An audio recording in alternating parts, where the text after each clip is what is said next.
broad stripe and bright stars through the perilous fight. For the rampart we watch were so gallantly streaming, and the rockets ripped where the bombs bursting in air gave proof through the night that our flag was still there. Oh, say does that star-spangled banner yet wave o'er the land of the free and the home of the brave.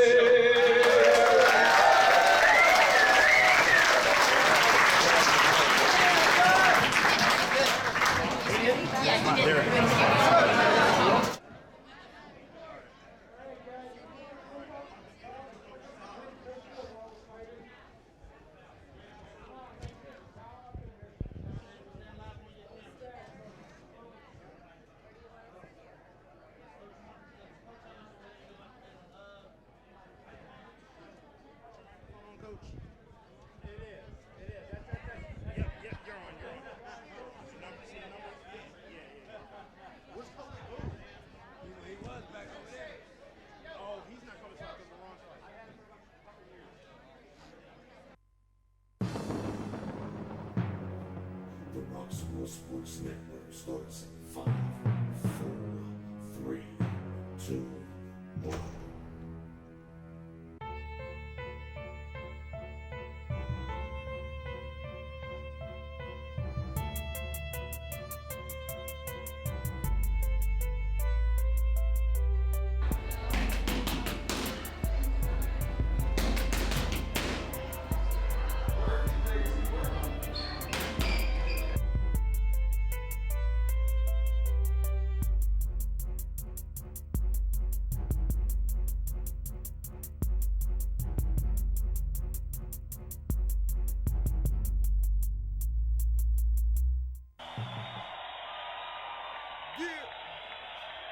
Here we go.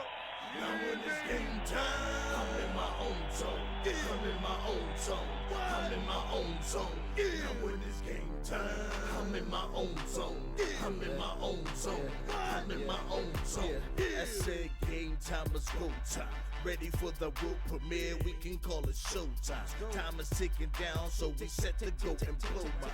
Roxamore and hit hard, put them both together. What you got? Call it gold Big mine. money. Go hard every day. This game to me, it means something. Out of space, attitude. Game face, a mean mug. Laser vision focus. If you gifted, then you'll see something. If you not in this game, then what you say it means nothing. Yeah, it's time to welcome all you haters. I'm an intellect that use my mind and fight like great debaters. I'm trying to make history. Don't let them get to me. No need to complain about them unattained victories. Great minds think alike. Well, in this case, it takes two. Fasting every day because I'm waiting for my breakthrough. Game time's a platform. Let us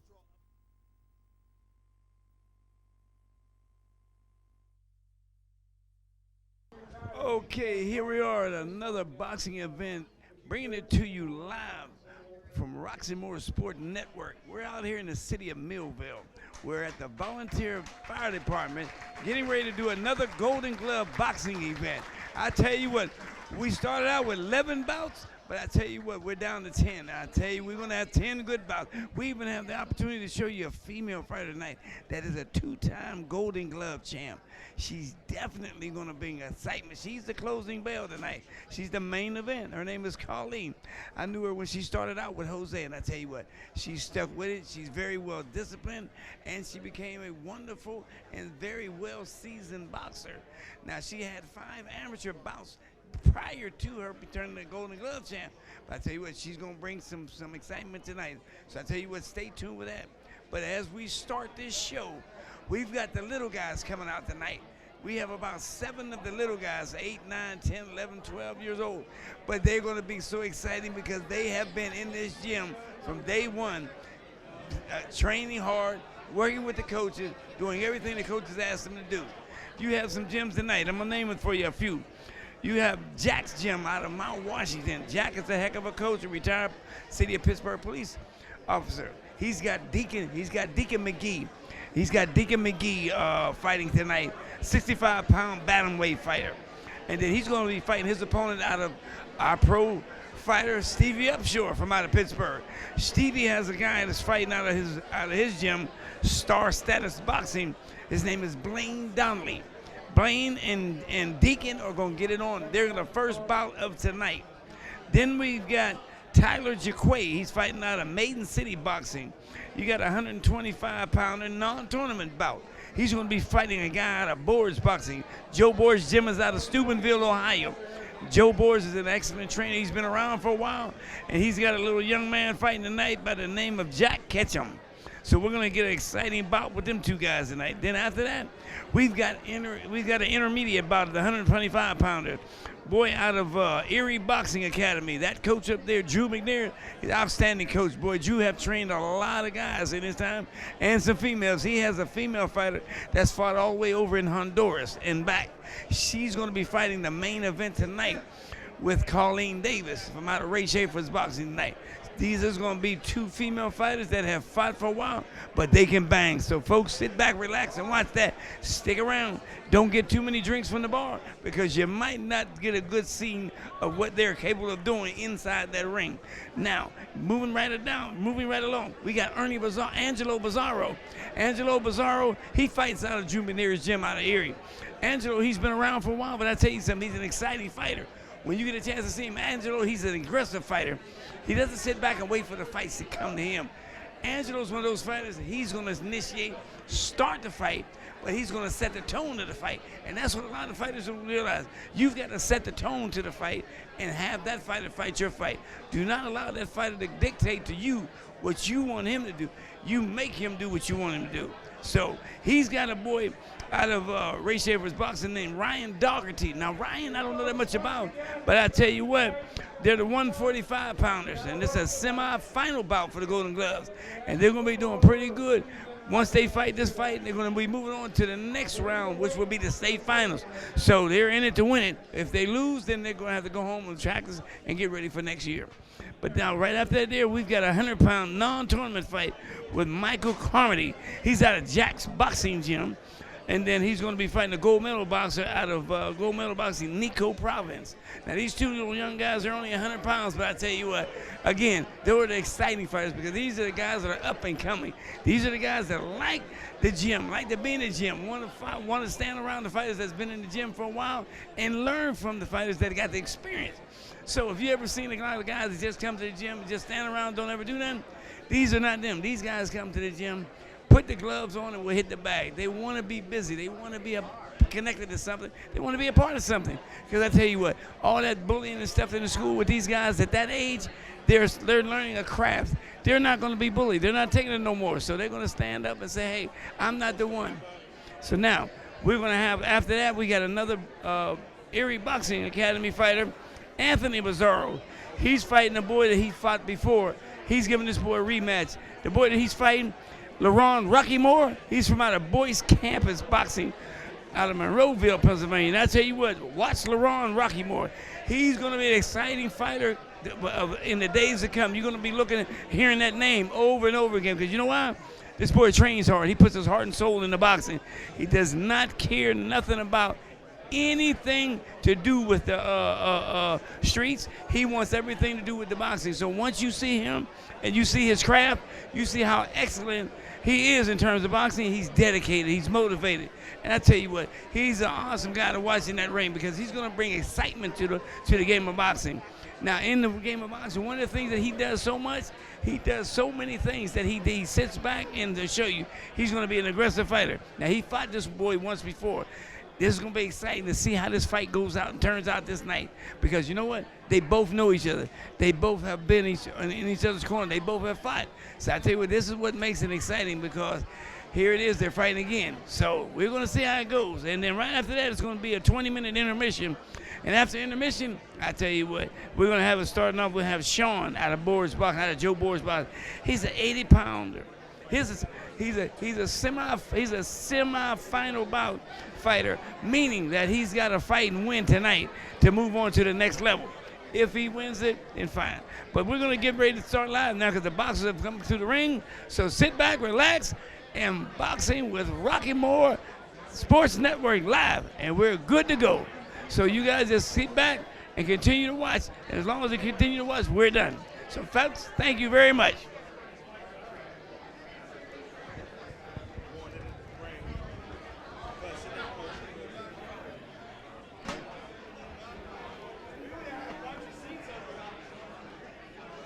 You know, he took Boo's seat because Boo wanted to sit here. Yeah, I mean, so The other commentators, that's his seat.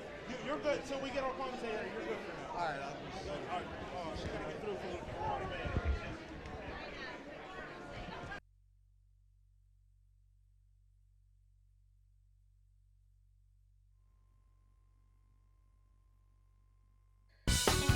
From Renewed Minds Media Group comes the most hilarious, outlandish comedy of the year. Jacob was a thief. He stole the money off his brother. He was robbing corner stores for bags of chicken. Just stick with the word. Just stick with the word. You understand? This is the word, Tom. Nigga, I ain't playing with you. Stick with the word. Experience church like you've never witnessed it before. What church you claim? I said, what church you claim? What if I told you I'm not really a pastor? I wouldn't believe you Why not? because I don't date loners. Jacob, when you gonna stop this foolishness? You lying to the church. You lying to yourself. You need to tell that girl. Before you walked up, I was in the middle of asking Tiffany, will you marry me? See? I even got you this cake. I'm just wondering why your name's on the cake.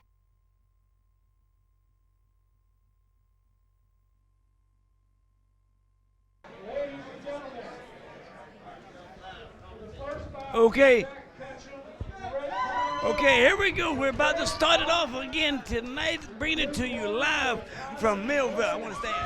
We're bringing it to you live from Millvale. God damn it. Just keep going. Just keep going. Just keep going. All right, the first bout is getting ready to start with Tyler Jaquay out of Maiden City Boxing, and then we have Jack Ketchum out of Joe Boris Boxing. So the referees in the ring now giving their final instructions before this bout is about to start. But I tell you what, folks, don't go nowhere. Stand right here because when that bell rings again, these guys are going to be bringing it and starting the fight. So I tell you what, it's going to the nerves are probably rattling right now between these two guys because until you actually hear that bell and touch gloves and get that first punch, you're a ball of nerves. But I tell you what, right after that punch gets thrown, forget about it. There's nobody outside the ring. There's nobody inside the ring but him and his opponent, and that's all he wants because he's going to be bringing it to his opponent. So let's see what they say. We'll see who really wants it. And this is a non-tournament bout, meaning that these guys are fighting, but they're not open class fighters to go on to the next level. What they've got to do is get a few more fights in terms of growing and learning their craft before they can actually move up the ladder to go on to the state finals, the regionals, and the nationals. And once they go through all of there, then they can turn around and fight if they want to turn around and fight as a fighter wants to go to the limits. Well, here we go. The referee is giving them the signals, and we're about to start this thing right now. Here we go. The sound of round one. All right. Joe Boris Boxer is coming out real aggressive, but Tyler Jaquay out of Maiden City Boxing, he's coming out. He's a little aggressive. And, he's getting ready to give him an 8 count. It looks like he's won. That's it. Looks like he wants to take him out of the ring already. He wants to. He's right now. Right now, the coach is getting ready to give him an 8 count. No, ref told him to stop that. Gave him a warning. Okay. Now he's right back on his opponent like he's supposed to. He's not going to let him get a break. He set the tone of this already. So now Tyler Jaquay, he's already, you can tell he don't want to fight this too up close to person because he's right there throwing a jab at a distance that he's not even reaching his opponent. That's a sign of, I done already felt your power. I'm not coming too close for you to hit me again. And that's a sign of a fighter that doesn't have a lot of heart, I would say, but he has to learn how to get hard in terms of getting hit and not wanting to not fight. Right now, he's fighting like he really doesn't want to fight, but he's in a fight and he can't stop it now. So he's his opponent is on him. He's throwing it. Oh boy. He's about to know. Oh. He's taking full advantage of it. He's got him in the ring. All right, we're gonna see what this ref is about to tell this boy. He's gonna give him a warning. Yes, he's grabbing him like he's an MMA guy, and he's got to stop that showboat. See, he's supposed to stop that. In amateurs, you're not allowed to do that on that showboating. And for real, that's not a sign of a fighter that's disciplined. He wants to say, I'm the one, I'm the man, I got this, I can do that. See, he shouldn't do that. Fight your craft, learn your art. Okay, right now he should be sticking and moving. Okay, that's tap. We got 10 seconds before they end this round. 10 seconds before they end this round. That's it. That's it. That's it. There it is. We're going to see what they're going to do. Round 2 coming up. But that first round, he gave Joe Borg's guy hell. I tell you what, that's how aggressive fighters are supposed to be. And he's fighting, and he's aggressive enough to set the tone. Well, we're going to see how he comes out after these instructions he gets. I would give that score for this round here. I would give this here an 8-6 out of the blue corner. I let that boy Tyler Jaquay get that round. We'll see how it goes on the judges' scorecard. But I tell you what, so far he's doing it through his fight. He's doing it good.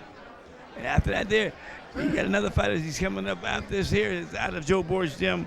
That's a little bit different. But I tell you what, this fighter here, Jaquay, he better get a little bit more tactic and get a little bit more heart. Well, here we go. Coach are getting out the ring, about to ring that bell for round 2. Here we go.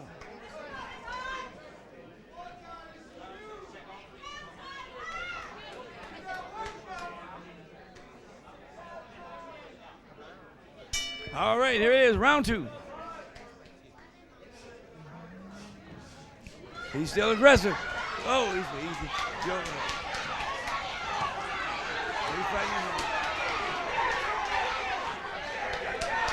He's fighting like he wants it. He's letting them fight. He's letting them hands go.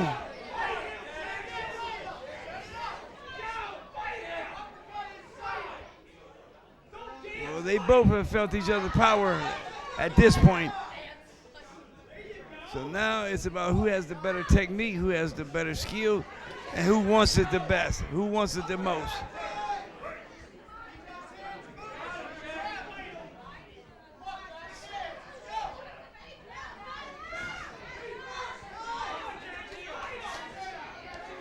They're both a little apprehensive about letting their hands go right now because they both can feel each other's power. But I tell you, he's on him. He's tying him up. He doesn't want to feel him outside. He wants to keep him up close and personal.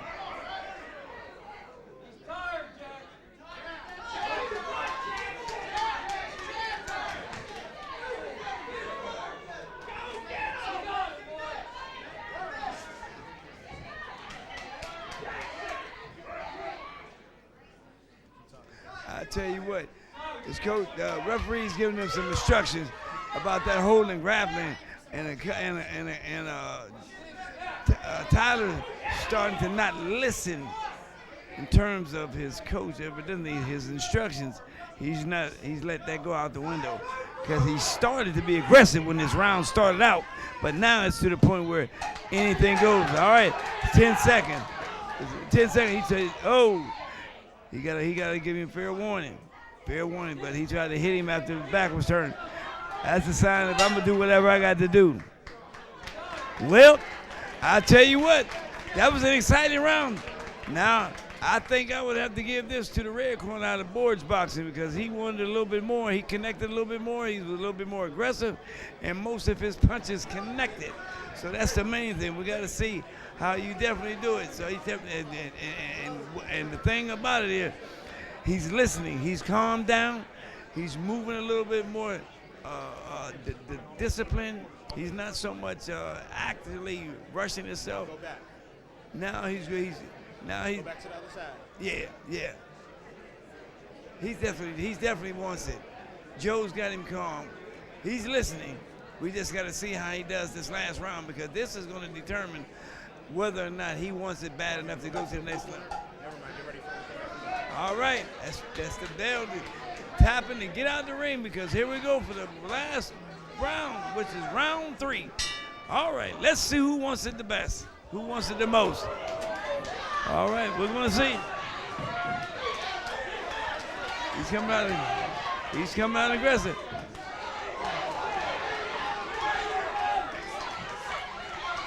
They're fighting the timeout.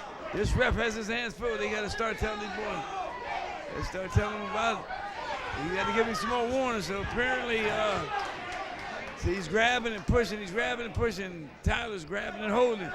So ref better stop there and give him some warnings. This here is what's considered a tournament fight. A lot of this stuff you can't just continue to let go on. I tell you what, you fight out of state and all these other counties, you're going to get something that's a little different. You're going to see the refs and them do things that are a little bit different. They'll be more serious. Now he's giving a warning. He just gave him a warning, so we're going to see if he's going to listen to it. If he don't adhere to it, then that's when the ref is going to start giving points. And I see he's supposed to quit all that pretty boy touting and stuff. He can't. That's not allowed, especially in a tournament fight. And the ref should be he should be on him a little bit harder.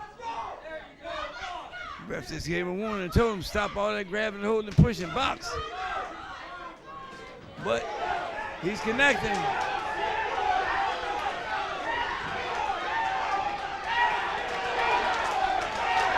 Joe Boy's connecting. Yeah, he's definitely getting it. Yeah, he's definitely connecting now. He's definitely fighting this fight. He's fighting this fight to the point where now he's starting to wake that boy up. Tyler. Catch him is doing it. Tyler, he woke him up a little bit. Well, that was an exciting three rounds. I tell you what, I think I would have to give it to the guy that fought it and wanted it the most out of the red corner, and I have to give it to Jack Ketchum because he turned it up at the end of the second round and then all the third round. He was starting to connect. What he was doing, the other fighter was doing was a little bit dirty, but I tell you what, in that dirty fight, it don't get you nothing but a couple of attitudes from your coach. Because when you go back to the gym, he's going to tell you what you should and shouldn't have done. But here it is once again, the start of the fight. And that's where the pressure's at. That was our third round and the hardest round there. But now, I'll tell you what, we're going to turn around and see what these judges here think. But if I was in there judging, I would have to give it to the guy in the red corner, Jack Ketchum, coming out of Boards Boxing. He turned it up dramatically, drastically, supernaturally in that third round. Well, the judges have the scorecards in their hands, and they are now anticipating who won that fight. But if I was judging that fight, I would have to give it to, again, Ketchum out of the red corner. We'll see what the judges think of this fight here in terms of judging, but they must about have just about have the decision of who won this fight because the ref just called him to the center of the ring. So we're going to see. That's the participation of the crowd clapping their hands to support the fighters, saying, "Hey, that was a great fight. You guys did a good job." Okay, the winner on points, Tyler Jaquay.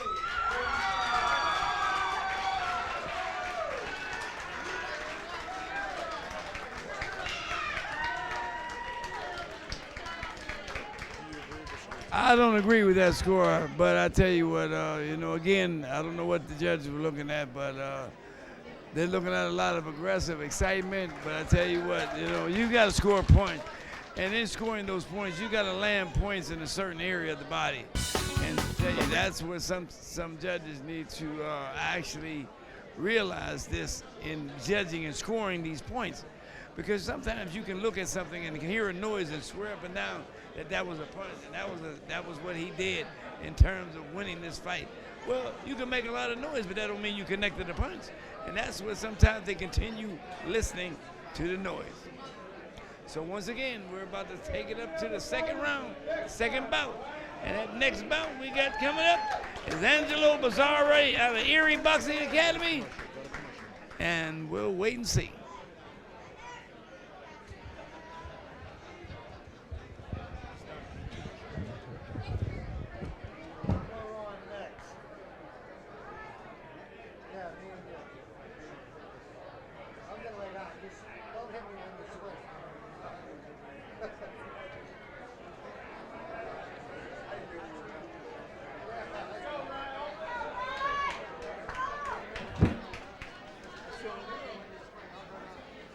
At some point in our lives, we or members of our family may need some help to overcome life's challenges. Whether we've had a traumatic experience, grieving the death of a loved one, feeling stressed or anxious, or battling alcohol or drug addiction, you're not alone. Adaptive Behavioral Services is here to help. ABS is a one-stop shop for outpatient behavioral health counseling and treatment services.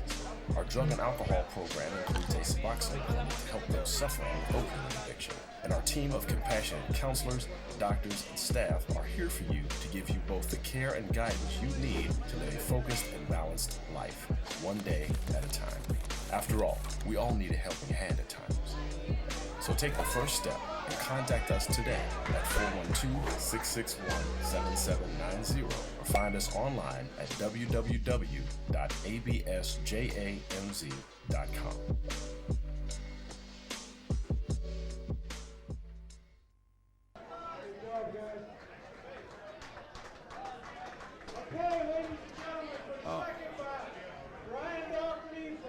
Alrighty, here we go. Back again with Roxamore Sports Network presenting another fantastic bout of boxing tonight. And we have Angelo Bazzaro out of Erie Boxing fighting Ryan Doherty from out of Ray Schaefer's Boxing. This should be an exciting fight, folks. These two guys have been around for a little while. They're the 125-pounders, and this is a non-tournament fight, meaning they have not had a lot of fights, but they've been around a little bit to watch the fight. But now, the coaches are ready. There we go. There we go. Round one with the second bout. These boys are aggressive. You can tell they want it bad. They just got to realize what they're doing. He's letting his hands go. Ryan out of Ray Schaefer's Boxing is he's definitely coming out doing it. He's throwing his hands. He's letting his hands go. Yeah, he's defensive. He's gonna mess it.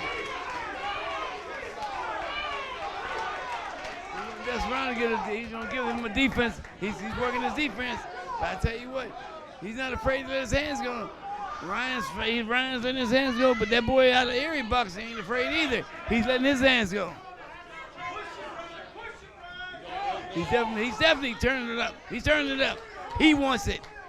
He's letting him get in there. He wants to fight on the outside, but he's stepping it up, closing the gap, making him fight on the inside because that's his fight. His fight game is on the inside. You can tell. Now they just gave us the knock. It's 10 seconds left before the end of round one. Yeah, he's fighting. They both letting it go. They both want this fight bad. They're both fighting as hard as they can. I tell you what. We're going to see something very exciting in a minute because they're not letting their hands stop. For whatever reason, they're letting their hands go. Coach Jose is giving his fighters some instructions now that the bell is ringing for round two, but I tell you what, he's definitely learning. You can tell from his last fight to now, he's definitely turned it up. And in terms of his skills, in terms of his learning, he's doing swell. Well, we're going to see, because Erie Boxing, Coach Drew, he's getting this fighter ready, giving him some instructions because he's gonna see that he definitely wants this fight. But I tell you what, that's the sound. The judges knocked on the door and said, "All right, coaches, out of that ring, let them fighters continue." So here we go, round 2. Bell, they're off and running. Okay.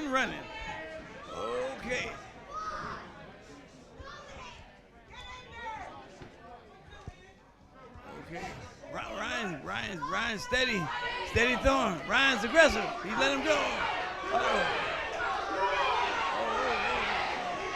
Wow, Ryan's letting his hands go. He definitely, in a minute, it looked like that ref was about to give him an 8 count, give his opponent an 8 count. But he's on him. Yes, he's definitely aggressive. He's fighting his fight, and he's causing the boy out of the blue corner to fight out of Erie Box Academy, Angelo Pizarro. He's making him fight his fight. He's making him come to him, which he really doesn't want to because he's been touched real good tonight. So he's fighting from a distance. But Ryan's not afraid. He's real aggressive.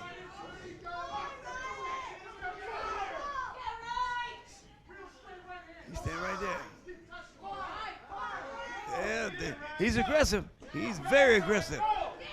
All he has to do is back up just a little bit. Pivot out. Come right back, boy, and catch that boy. Because he's dropping his hands every time he finishes a series of combinations. All right, he's letting him go. He's catching him. A series of combinations. He's catching him. Whoa! Ray Schaefer boxing. It's a wonder he didn't almost got a knockout. Had that bell would have lasted a little longer, he might have knocked that boy out. That boy's looking at it right now. He's looking at the floor. And the way Coach Drew is looking at his fighter, ice on the back of his neck, talking to him, we're going to see if he wants to continue this fight because he took a series of punches that made him almost want to quit. Well, we're going to see. He's doing good. But we're going to see. I tell you, now that round there, I got to give it to Ray Schaefer boxing. That boy didn't stop. He didn't let up. He continued and continued. So we already know he wants this fight bad. So he's continually standing and stretching, and right now he's looking over. I'm not worried about a thing. He's looking out and letting his opponent know, I came to fight. I came to bring the pain. So here it is. So we're going to see what's going to happen. This is it. Who wants it the worst? Who wants it the most? Yep, Ryan's coming in. He's being aggressive. He's coming in. The ref needs to be up on it a little bit closer because I tell you what, he's letting these punches go. He's going to mess around and give him an 8 count.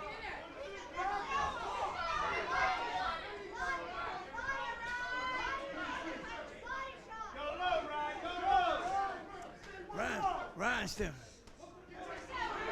He's throwing a series of combinations. He's catching him good, too. All he has to do is continue letting his hands go. Because it looks like the boy Angelo Pizarro from out of Erie, looks like he's a little fatigued. He took a lot of punches this fight.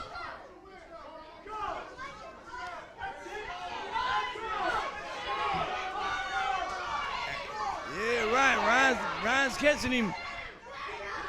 But Angelo's trying to fight back. The shoulder boy got hard. He's not afraid. He's letting his hands come back at him.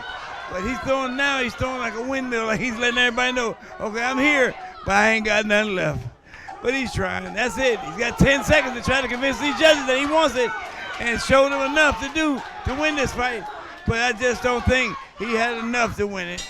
That's it. That's the round of 3. That's it. That's it. He did it. But as far as I'm concerned, Ray Schaefer's boy, Ryan Doherty, he did it. He fought all 3 rounds continually, and he did good. Yes, he did.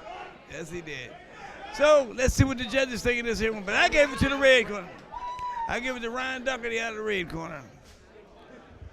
Yep, Ray Schaefer's boxing. He did good. Well, the judges have the scorecards, and the chief of officials now is about to look at it and see what the judges thought of this fight and who he's going to give it to. But Anybody that has eyes and can see should actually see the red corner. The red corner. That's all you got to do is just look at what you was looking at tonight, folks, and you'll see Ray Schaefer's boxer came tonight and wanted to fight. So he brought the fight to him, and he put on a good performance tonight. So you can tell he's in shape because he's not breathing hard. Looked like he could go another 3 rounds if he had to. But for the most part, he can only do 3 minutes. Well, hey, he did enough for the night that was convincing enough for them to say, hey, you got it, Ryan, you got it. So we'll see what they do at the judges table. He's getting ready to give it to him now, bring it to the ring official. And that ring announcer is going to tell him, boy, out of the red corner, Ryan Doherty, he did this tonight. Put on a good performance. So we're going to see.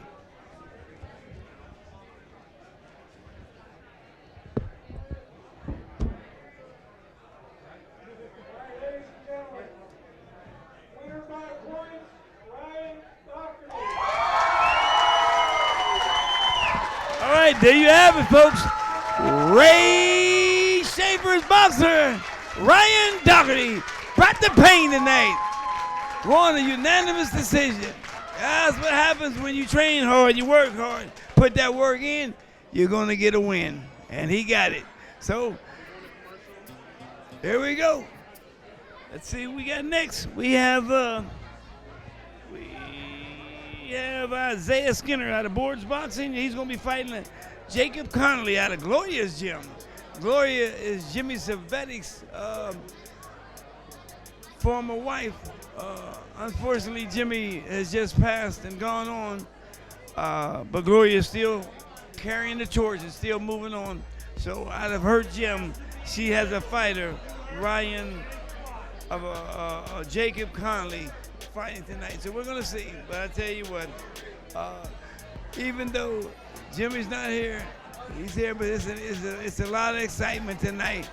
And this is how Jimmy would have wanted it. So it's not like people didn't show up to come out and participate to support the fights. They're out tonight. But I tell you, boy, it's a thing for all the little guys to come out there and put on the performances like that to show these guys here, this is about boxing, this is what I'm about.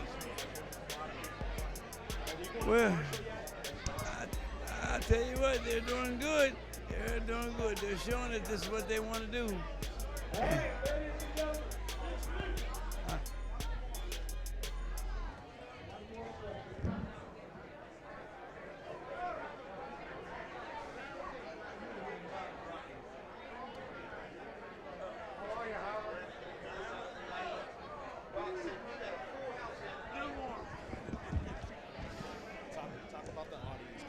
Boys, well, I tell you what, we have gotten a group of people in here we didn't think was going to be turning up that much for the night, but right now there's only standing room in this corner. And standing room only. Now you still got people coming in trying to find somewhere to sit down. And there's just no space, folks. But this is what you like. You like to see at a boxing event the people come out to support the fighters and the coaches. Because this is what it's, at the end of the day, this is what it's about. They come out to show you, this is what I've done, to show you that I'm a boxer and this is what I want you to come see and watch. Well, they're here, and now they're trying to see right now that they're trying to find some more room for the people to sit down, but there is none. And here's the bell of the first round. Oh, man.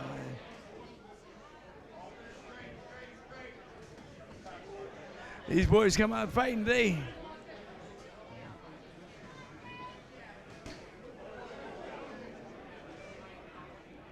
Okay, the boy, Isaiah. You're looking at it. You're seeing right now, Isaiah Skinner. He wants it a little bit more than the other opponent because I tell you what, he's in there throwing more punches. Oh. Looks pretty good. He's throwing a lot of punches. He's connecting with his punches. I tell you what, you're looking and you'll see. He's connected. But he's throwing a lot of headshots. He hasn't went downstairs to that body yet. Maybe after a series of those headshots, go downstairs, see what kind of wind he got left, and that'll tell if he's been doing his ab work.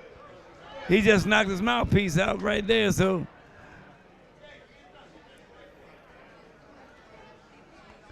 Ref is taking him over to his corner so he can put his mouthpiece, rinse, and put back in his mouth. That happens when you ain't doing your road work because you don't have enough to bite down on that mouthpiece. So ab work and treadmill cardio work needs to keep that mouthpiece in. Okay, he's letting the serious punches go. Serious gun.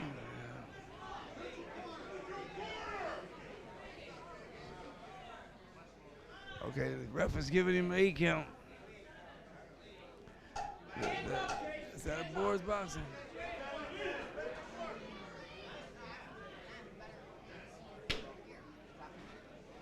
Okay.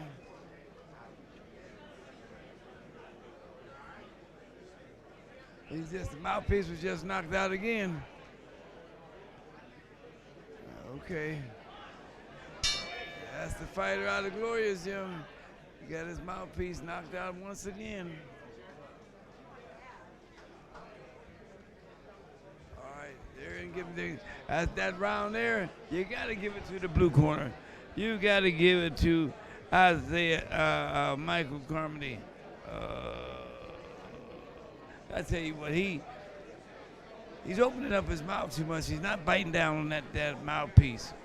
And I tell you, the more he continues to keep that mouth open, he's not gonna have a good fight this evening, because every time he gets punched in the head and that mouthpiece comes out, it's showing the lack of training that he has. It shows the lack of participation in being dedicated to his craft.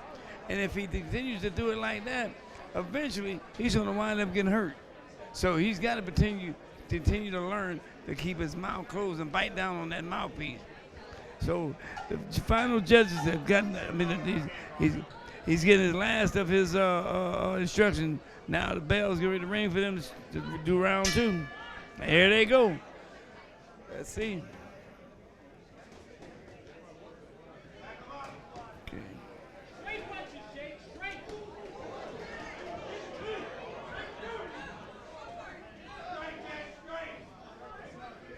He's punching him from corner to corner. And he's setting it. He's setting the tone. He's setting the tone. Looks like he's a little tired. Well, I tell you what, he's trying his hardest. He doesn't have a lot of experience, you can tell that, but he's trying. He's trying. Okay. All right. Took a point out. This is about the 4th time that mouthpiece has come out, and I'll tell you what. Eventually, if he don't, they're gonna wind up disqualifying him, or they're gonna throw the towel in. Okay. As he's got his mouthpiece in, ready to go again. Let's see if he can keep it in his mouth this time. It's about the 4th time it's been knocked out.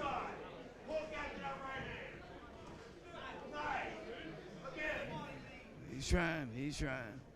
But you can see he just doesn't have what it takes at this particular point in the level of his boxing career. He's trying his best.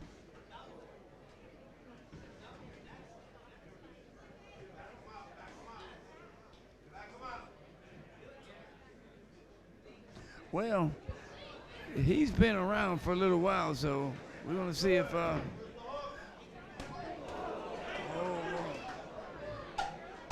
well, he's got his nose bleeding right now, so Jake is he's been touched pretty good. So Jacob, I don't think he wanted it. I don't think he wanted it. Okay, and that was the end of round 2. We're gonna see how much of we're gonna see how much he wants it, because he's been punched quite a bit this round. And his mouthpiece has come out 4 times already, to the point where his mouthpiece came out the 5th time. They gave him took a point. So that shows the lack of discipline and the lack of training that he has on this fighting. Because now you see him, he's doing it, but he's not actually doing enough to make the judges want to give it to him. He's not letting his hands go anymore. He's not keeping his opponent off of him. His defense is really down. So he needs a little bit more work in the gym. But again, he's a young guy just starting out, just training. So he's learning his craft. Oh, there's the tap. Here comes round number 3 coming up. So we're going to see if he can turn around and do anything.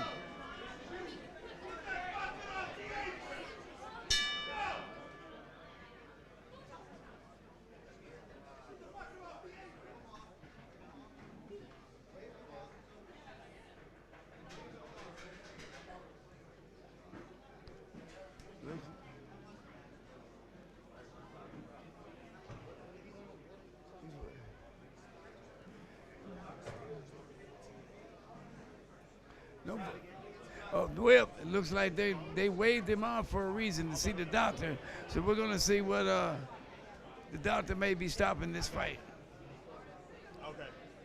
Hey, the TV downstairs froze. So we're going to see.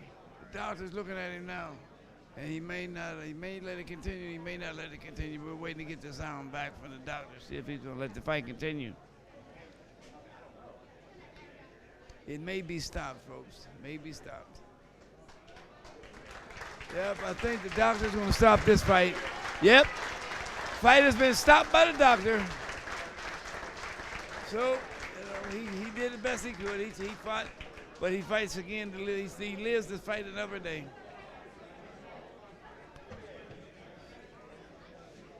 So, something must have happened with the doctor, seeing it was not enough for him to continue. So he stopped it. But that's good. That's considered, doing your job, keeping everybody safe. Keeping everybody the way you don't want to lose the fight because of the fact he got knocked out or he got hurt. But he's fighting because his coaches and the doctors were doing their job tonight. So we're going to see how it turns out.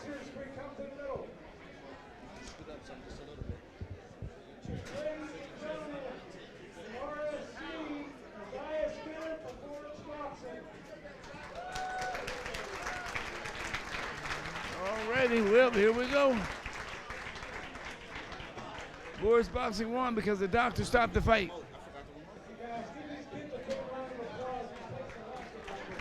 All right, here we go. About to take a break.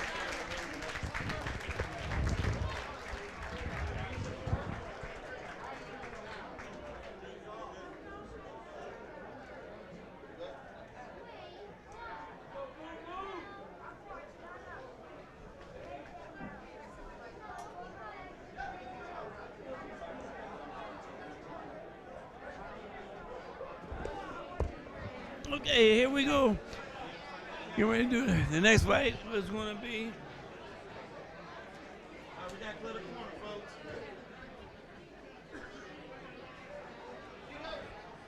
And folks, after this next fight, we have about a 20-minute intermission. We're going to give out some awards. Guys. Okay, we've got another fight coming up. Fight number 4. Joe, it's going to be Jack's Boxing Gym with gold medal boxing, Nico Province. So, again, this is going to be a non-tournament fight, meaning that these guys have not fought enough fight to be an open fight class fighter to be able to continue to box.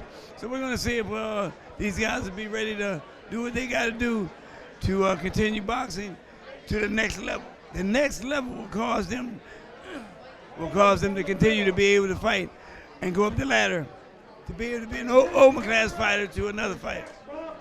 I tell you what, it's looking good. It's looking good.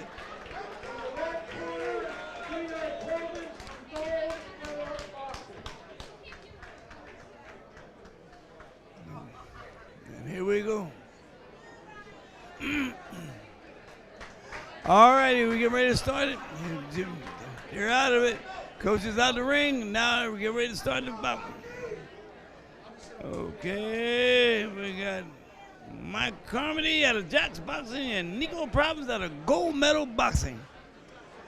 All righty. The ref has said, let's go. Let's hit that bell and get it started.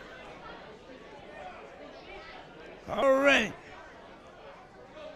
He's in the red corner. Here we go.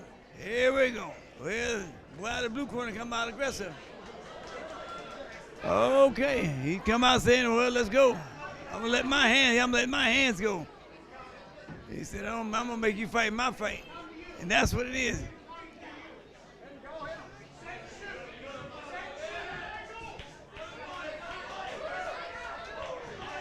These boys is letting their hands go. They fighting like pros. Well, this boy hit him with about 9 punches, and he come back and went back with some more. Look at him. He's fighting like he been in this ring for a minute. Head faking, shaking, everything. Shaking, bake. Look at him. This is a non-tournament fight again at 100 pounds. These boys are giving it their all. Out of Jack's Boxing Gym, Michael Carmody, and you got Nico Providence fighting out of Gold Medal Boxing. I tell you what, these guys are just starting out. They're letting you say they're not afraid to get hit, and they ain't afraid to hit nobody. So, right. Nico is staying busy. He's dropping and shooting. He's dropping and shooting. Oh, he's learning how to pivot. And see, that's what you have to learn. Not only do you have to learn how to throw your hand, but you have to have footwork. Learn how to get out of a way of a punch. Not only that, but be able to continue.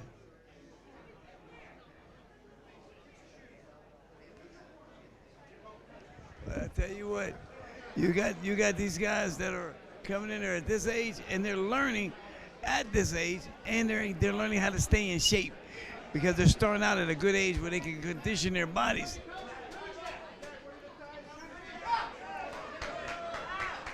Now they're learning how to do it, and we're going to see how they can do it. All right, he's trying to get busy.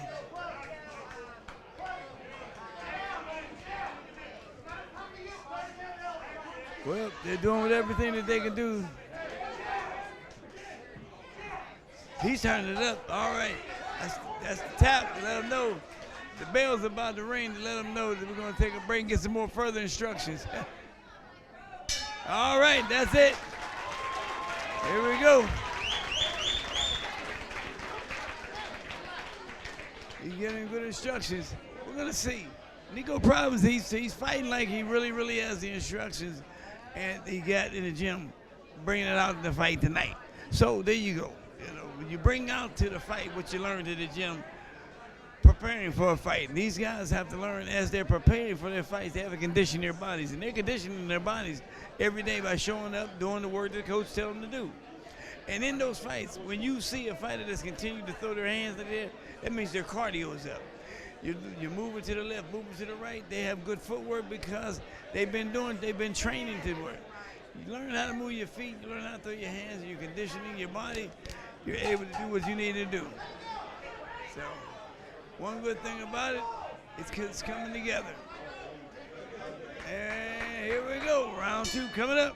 All right, they're starting again. Uh-oh. He's coming out. He's coming out the hand, let him go. These boys are trying their hardest to knock each other out. They letting them go. But I tell you what.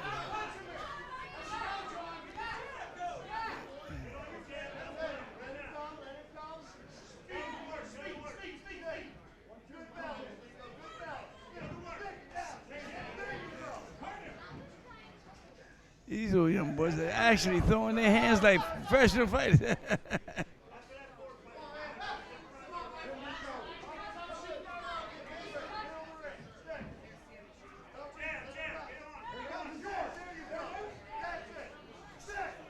Okay, these boys now they've already learned their opponent enough to know what he's doing and what he needs not to do. It doesn't appear to me that either opponent is out of shape. It looks like they're in shape. There's no mouthpiece come out. They still throwing their hands, and they're not stopping. They're keeping their hands up. That's a good sign. right, they go to tap. Let us know. 10 seconds. These last 10 seconds are important, and they're letting their hands go. That's the bell. That's the bell. All right. That's the end of round 2. And I tell you what, I give them each a round apiece. So now this round 3 coming up can go either way. It depends on who wants it the best, who wants it the most, who's going to fight the hardest. But I tell you what, in their fighting tonight, it's going to let you see who wanted it the most. I'm going to score that round right there. I'm going to give it to the red corner. Red corner 9-7, 9-7, red corner. Now we'll see how much the blue corner wants it. The blue corner, we're going to see he's out of Jack's gym. We're going to see if he wants it.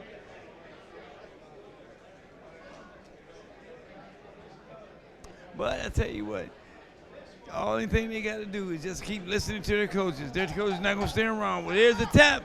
Timeout. Coach is out. And let them get the last round. It's the last round. And here we go.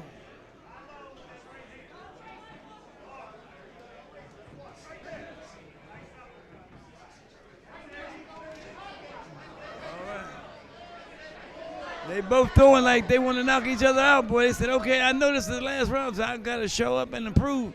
Now I got to let my hands go even more. Yep, he's turned around. He's turned his fight around to the point where now he's hit him so many times, he makes him want to get out of the way. And as he's getting out of the way, he's letting his hands go even every time he goes. Now he's pressing him. He's pressing him. He's pressing him. Oh, he just dropped him. But I think he's going to call that a slip. He calls that a slip. He calls that a slip. Okay. Oh, he's turning it in. He's turning it up. He's turning it up. He's letting them hands go. And that's what you got to do. You got to show these judges that you want. Referee just gave him a warning. Quit putting his head down. Quit pulling his head down. Yes, he is. He's letting his hands go. Blue corner. Nico, he's letting his hands go a little bit more. He said, okay, I got to let my hands go. Well, he's stepping in. He's finding his range, and that's important. He's got to find his range. Once he finds his range, oh, that's it. Oh, that's it. Oh, that's it. That's it. You got 6, 3, 5 more seconds. That's it. That's it. And that's the bell of the fight. I tell you what, this was a good fight. This fight here could have went either way. I scored that in the blue corner, round 1, red corner, round 2. This round here, round 3, could have went either way. Because they both put in enough punches on both sides. They both was rumbling. Well, I'm gonna give it a guess. I'd say 9-7, 9-7 out of the blue corner. 9-7 for the blue corner. For the whole fight, I'd say the first round I would give it to the red corner. Second round, blue corner. Third round, the blue corner. And there it is.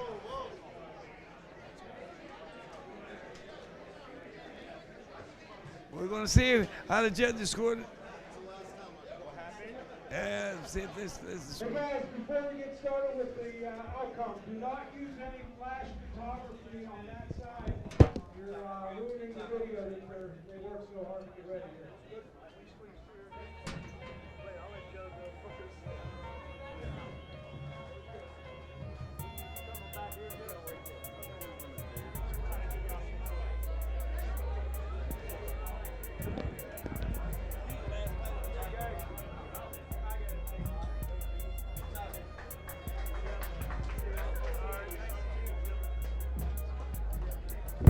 Alrighty, here we go. Let's see what these judges decide. And the score's in. There it is, out of the blue corner. Out of the blue corner. They saw it the way I saw it, out of the blue corner. All right, folks, this is Roxamore Sports Network. About to take an intermission break. We'll be back in about 20 minutes. So whatever you got to do, come back in 20 minutes. And when we come back, our fight is going to be with Roxamore out of Boyce. And he's going to be fighting Ernie Bizarro for the second time from out of Erie Boxing Academy. So, folks, we're going to see who wants it. Both of these guys are in good shape. Both of these are good fighters. So we're going to see what they have to say and what they can do after the intermission. So we'll be right back in 20 minutes. All right, intermission.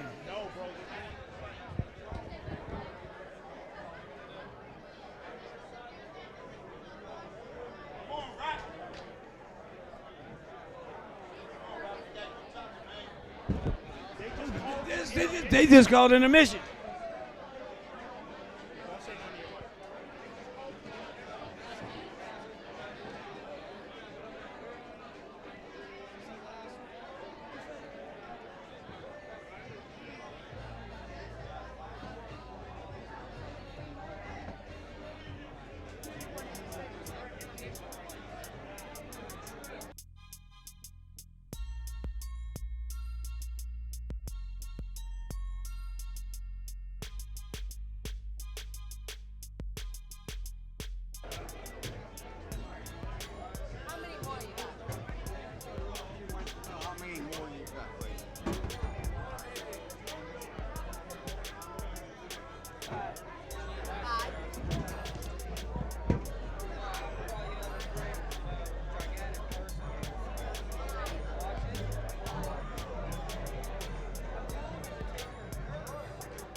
From Renewed Minds Media Group comes the most hilarious, outlandish comedy of the year.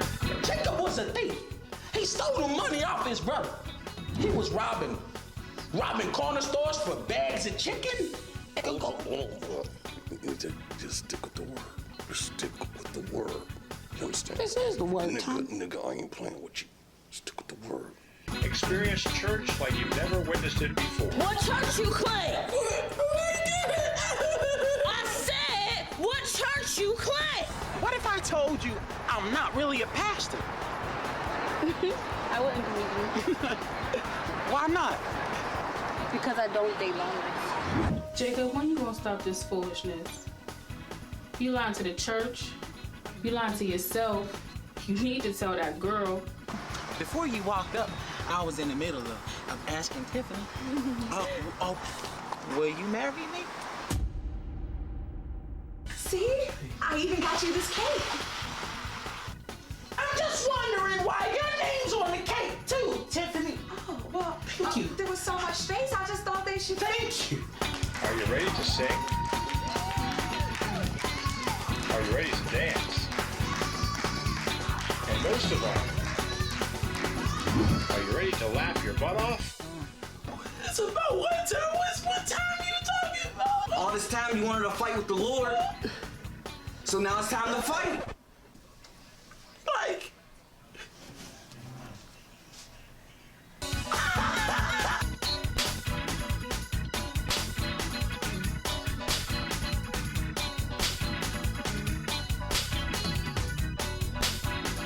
Mr. Jacob, coming this spring to a theater near you.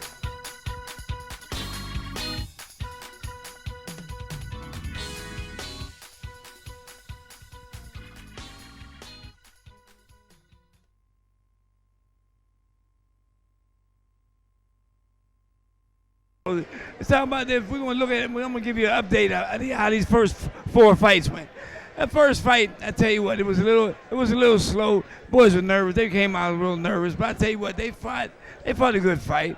Now that second fight, I tell you what, what's his name? Tyler Jaquay, he put on a good fight, because you know what, Tyler, he was letting his hands go. He made Jack's guy fight his fight. He brought it to him.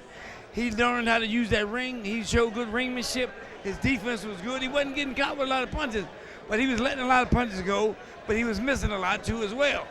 Now that's what comes when you don't know find your distance. You find your distance, you find your range, and you continue to do what you do only when you know how to be how close you need to be up on your fighter. Now, as he was continuing to let his hands go and stay up on his fighter, he was allowing himself to get caught too at the same time. Now, see, you're not the only one in the fight. You bring your hands, you get hands. You let your hands go, you're going to get some hands coming in return. So as you get them in return, you've got to be in position to know what punch to get hit with, what punch not to get hit with. That's what I say. Pick your punch. Keep your hands up. Pick your punch. But here we go. We're getting ready to start the next fight with LaRon Roxamore.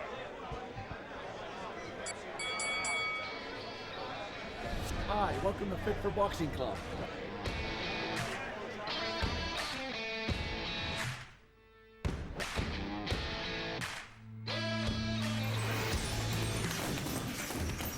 Here at Fit for Boxing, you'll find a fast, fun, and effective workout where you can burn up to 1,000 calories.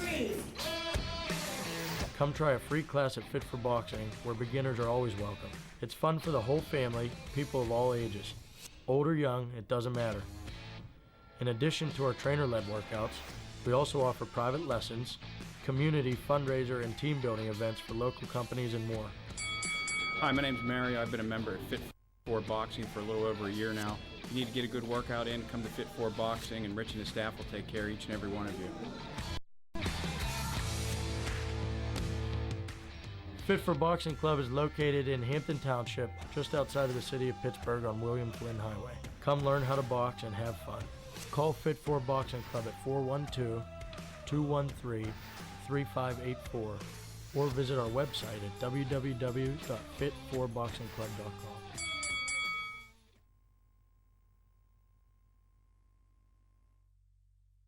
We're getting ready to start again round 5. We got Roxamore Sports Network getting ready to bring to you LaRon Roxamore's fight. And I'm gonna tell you something, Roxamore, he's fought this kid already once. He lost to him, but I tell you what, it's gonna be a different fight tonight because he know how to fight this boy now. He's been in the ring with him. He know how the boy punches. He knows how hard the boy punches. But now Roxamore, he's been back to the gym, and he's tightened up his game.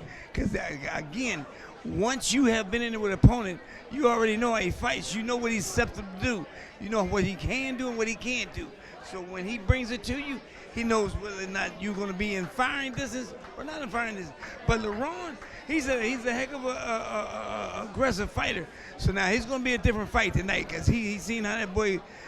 They gave it to them last fight, but I wasn't in agreement with the win. But however, you know, he sucked it up. He took the loss, and he's gonna fight him again. So this will be a good fight tonight. Because I tell you what, he's coming back to show exactly what he's made of. So sit back, relax. Roxamore bringing it to you live at Millvale. Have a good night.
Pardon me, ma'am. My Sound Wireless Delivery, the Line Edition?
All right, you guys get ready because we about to see a fight of the night.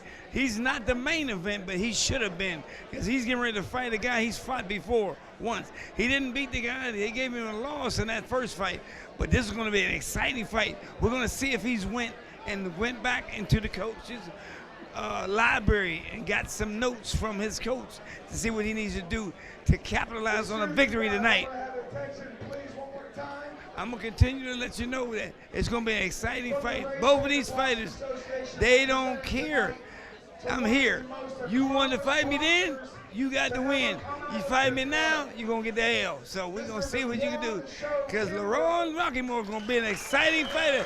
Up and coming, he's going to bring the pain. You're going to hear about, you're going to be hearing that name. You're going to hear that name over and over, over and over. I tell you what. Now the other kid, the Bizarro, I tell you what, he, oh man. I tell you. So we'd like to present the Show Kimbrough, the most outstanding boxer award for the most accomplished boxer out of Pittsburgh. Congratulations.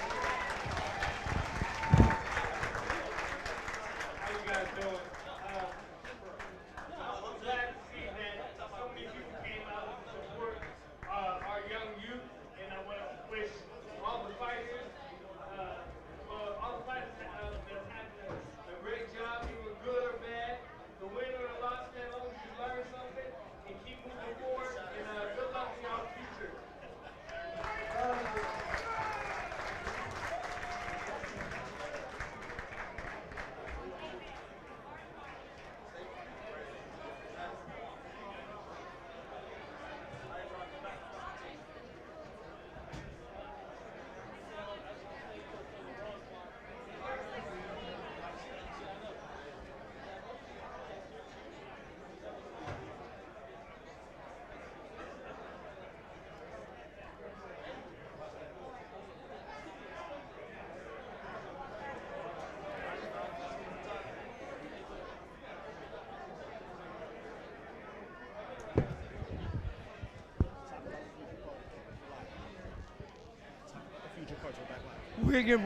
I want to bring to you something, bring to your attention. We've got a couple of cars that's going to be coming up. We got another one that's going to be at Wolfpack Boxing. We're going to be another one at Johnstown. There's going to be another one at Erie. There's going to be another one at Monroeville Convention Center. We have about 5 or 6 more good fights coming up. 3 Lakes Golf Course. Just continue to watch the announcements for the dates that'll be coming up. They have different dates. Some dates have changed, but when you hear the name Golden Glove, you know it's gonna be an exciting fight night. So there's gonna be some more fights after this here one with Roxamore. We got another fighter coming out of Boards Boxing, Sean Shannon. His opponent going to be Dylan McCarthy out of Star Status Boxing. That's Stevie Upshore's boxing gym. He's our pro out of Pittsburgh. And we've got Alex Abraham fighting out of Lucione's Boxing. And he's going to be fighting a guy by the name of Dante Santamaria out of Gold Medal Boxing. After that, and that's a non-tournament fight, folks. But that fight, Sean Shannon and Dylan McCarthy. That's going to be an 80-pound semifinal bout. These guys is going to be win or loss to go on to the next bout, which will mean they'll go to the state finals. Now, you have after that fight, which is the non-tournament, he's Alex Abraham, Dante Santamaria. He turns around and he's fighting, but it's a non-tournament fight. These guys really haven't had a lot of fights or enough fights to be opening up. Now, we have another one. Alex Abraham out of Luciano's Boxing. It's a non-tournament fight. Dante Santamaria, gold medal. These guys have only had a few fights, so they haven't been fighting long enough to get into a tournament. So once they become open, they'll fight in tournaments, and it'll go against their record. Now we've got Thomas Hudak, who'll be fighting at the Mac Fitness. He's fighting out of Mac Fitness. He's a cadet fighter, 154-pound, semifinal bout. And as he continues to fight, he's fighting a boy, Kevin Weinhammer. And Kevin Weinhammer is out of South Park Boxing. And what we're going to do is he's going to feed the semi-fight. So if he wins or loses, one of them are going to the next level. And our final fight for tonight, which will be the main event, will be Maria Antonez out of Erie Boxing Academy with Coach Drew. Coach Drew's been a wonderful coach, a teaching coach in and out of that gym.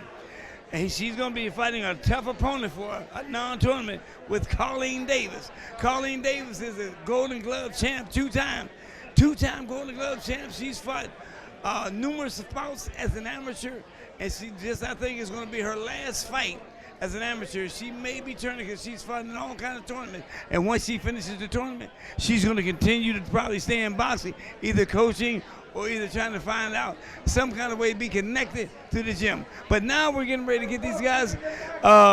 We're getting back to the boxing now. We're going to have, again, like I said, LaRon Rockymore and Anthony Bizarro. They're going to go at it again hard tonight, folks. This will be their second time they fight each other. So they know each other. They fight each other's power. So they're going to see who wants it the worst, who wants it the most tonight. I tell you what, LaRon is I'm going to give it to LaRon. He's more exciting, more aggressive, and has more skills. So therefore, continue to watch the red corner because that's who's going to bring it, I think. You got Anthony Bizarro, but he's not an aggressive fighter in this particular one. But we're getting ready to let the judges come on and start him up. So continue to sit back and relax and watch the fight.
Alrighty, here we go, guys. We're gonna be back at ringside with that one. I tell you, out of the red corner, we've got LaRon Rockymore fighting out of the red corner. He's fighting Angelo Bizzari. They're getting ready to go at it again. We're gonna see who wants it, but I'm gonna tell you something. LaRon is the one I'm giving it to tonight. Not because he's a favorite in my book. I'm counting it in because of the way he trains and how he trains and what he wants to do in boxing. So he's going to set the tone tonight. I believe it. He's ready. All right, here we go. So there's the bell. Here they go. Let's go. They're getting it up. They're getting it in. All right, LaRon. LaRon set the tone.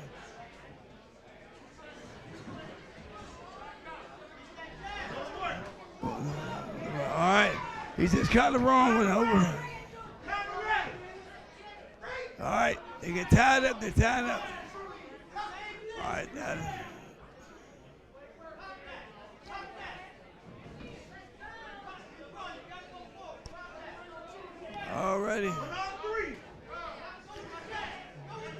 LeBron's sticking and moving. He's sticking and moving. Pizarro's a little bit more aggressive, but he's sticking and moving. He's sticking and moving.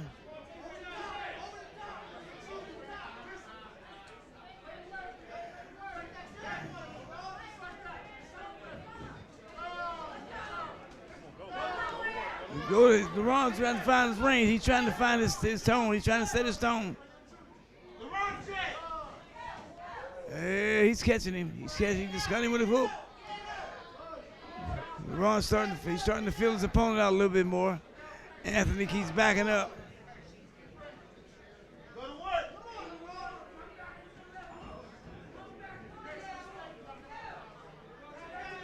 Well, one thing about it, he's got to continue to let his hands go. As he lets his hands go, he's got to realize he's got to be ready for the next one.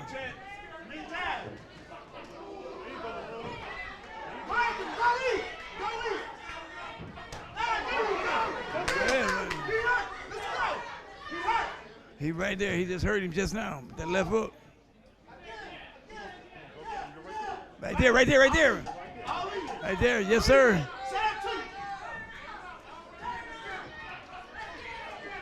Well, he won it.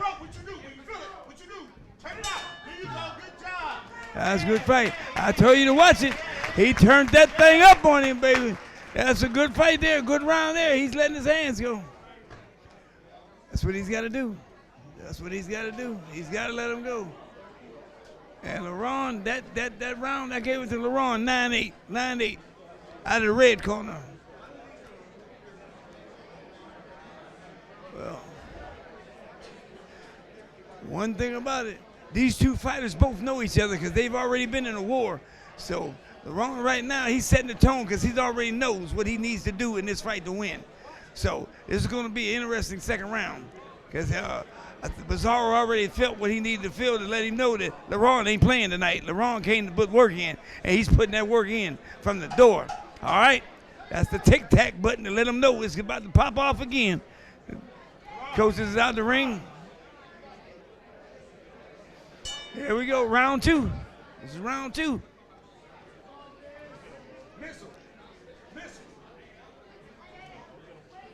Yep. There he goes. There he goes. He's catching him. He's picking him apart. He's picking him. He's picking him.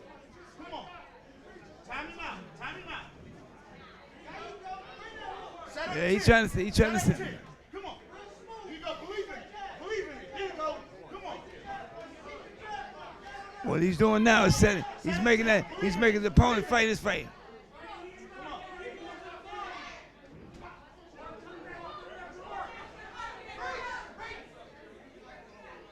Right there, they had the breath right to break him up. Steps to 187. 187. Come on. Come on. All right, he's changing. He keeps changing the levels. Setting like wrong. Set up again. Set it up. Set up to. Believe in it. Come on. Set it. Yeah, he is. He just caught him with it overhead right again. 8-10. Come on. Come on. Missile. Missile. Missile. There it is. There it is. Go. Well, he's tying him up. He's tying him up. He's tying him. Come on, Ted. Let's go. Looks like he's ready to go. All right, he's filling him out. He's letting him go. Come on, we got a lot of folks. Missile. Come on. Let's go. Let's get the weapon. Oh boy. 1 on 3. Come on. One. He's got to continue. He's got to continue. He's continuing to catch him. He's catching him. He's picking him apart slowly. But Pizarro, he's not going nowhere. 10 seconds. Go hard.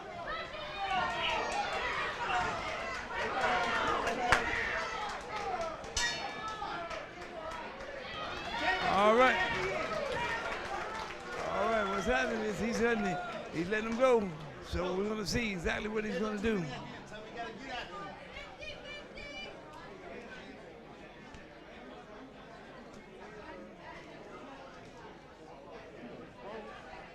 Well, we're going to see how they judge that there one. That round there, I still give that round to Roxamore. Rockymore. You give it to Rockymore. The blue corner, I tell you what, the blue corner, every time LeRon caught him, he countered. He was countering. He was back in the fight. He was trying to throw a lot of heavy knockout punches instead of just picking him apart and just letting a couple body shots go. But no, he was throwing punches to try to knock him out. All right. That's it. That's it. So we're going to see what they want. All right, there's the bell. We're going to see what the round third. All right, this is round 3. We're going to see who wants it the most. 1 out of 3. Let's go.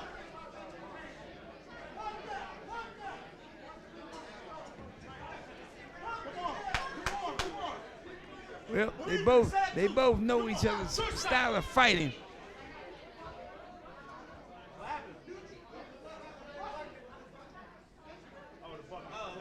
All right, let's go. Here they go. Switch side. Switch side. Let's go, LeRon. He's catching him. Come on, let's go. There you go. He's catching him. He's in and out. He's in and out on him. Tree. 4, 3, 2.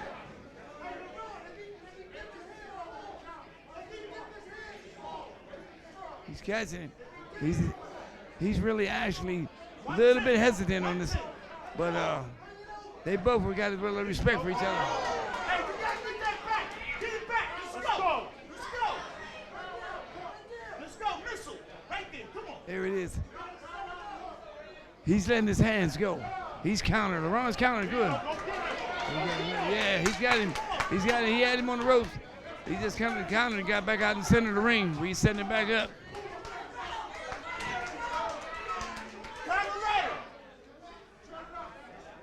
All right, the ref had to separate him again.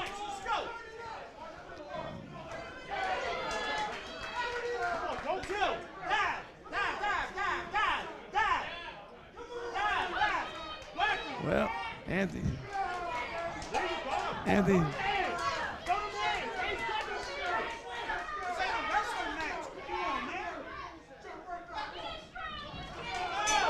There it is. They fought a good fight. And we're going to see what the judges scored at. I scored that 2 rounds for Roxamore, 1 round Bizarro. So let's see what the judges scored. Let's see how the judges scored. This was a good fight.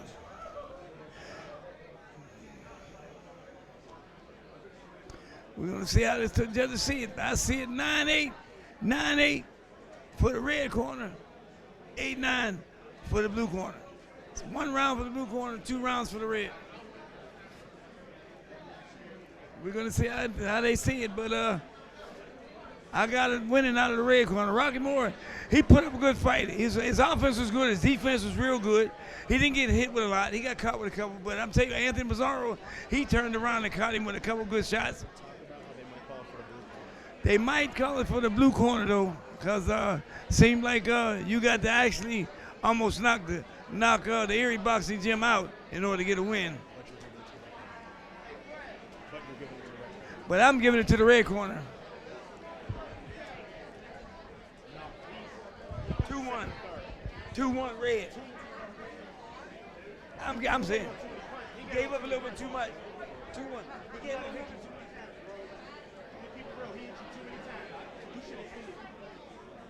Well, we're going to see. We're going to see how they score this here. But I tell you what, it was a very good fight, interesting fight. I tell you what, to see these guys put in their heart and soul, hey, they fought good. They fought a good fight. Sorry. Hey, folks, when we get our winner here, we're going to have them present the awards. What we have here are a couple people that are big supporters of the sport and have been a huge help to the club. Well, we have actress Jillian O'Neill and actor James Quinn, the award-winning Pittsburgh boxing film Sandman. Give a round of applause. Oh, wow.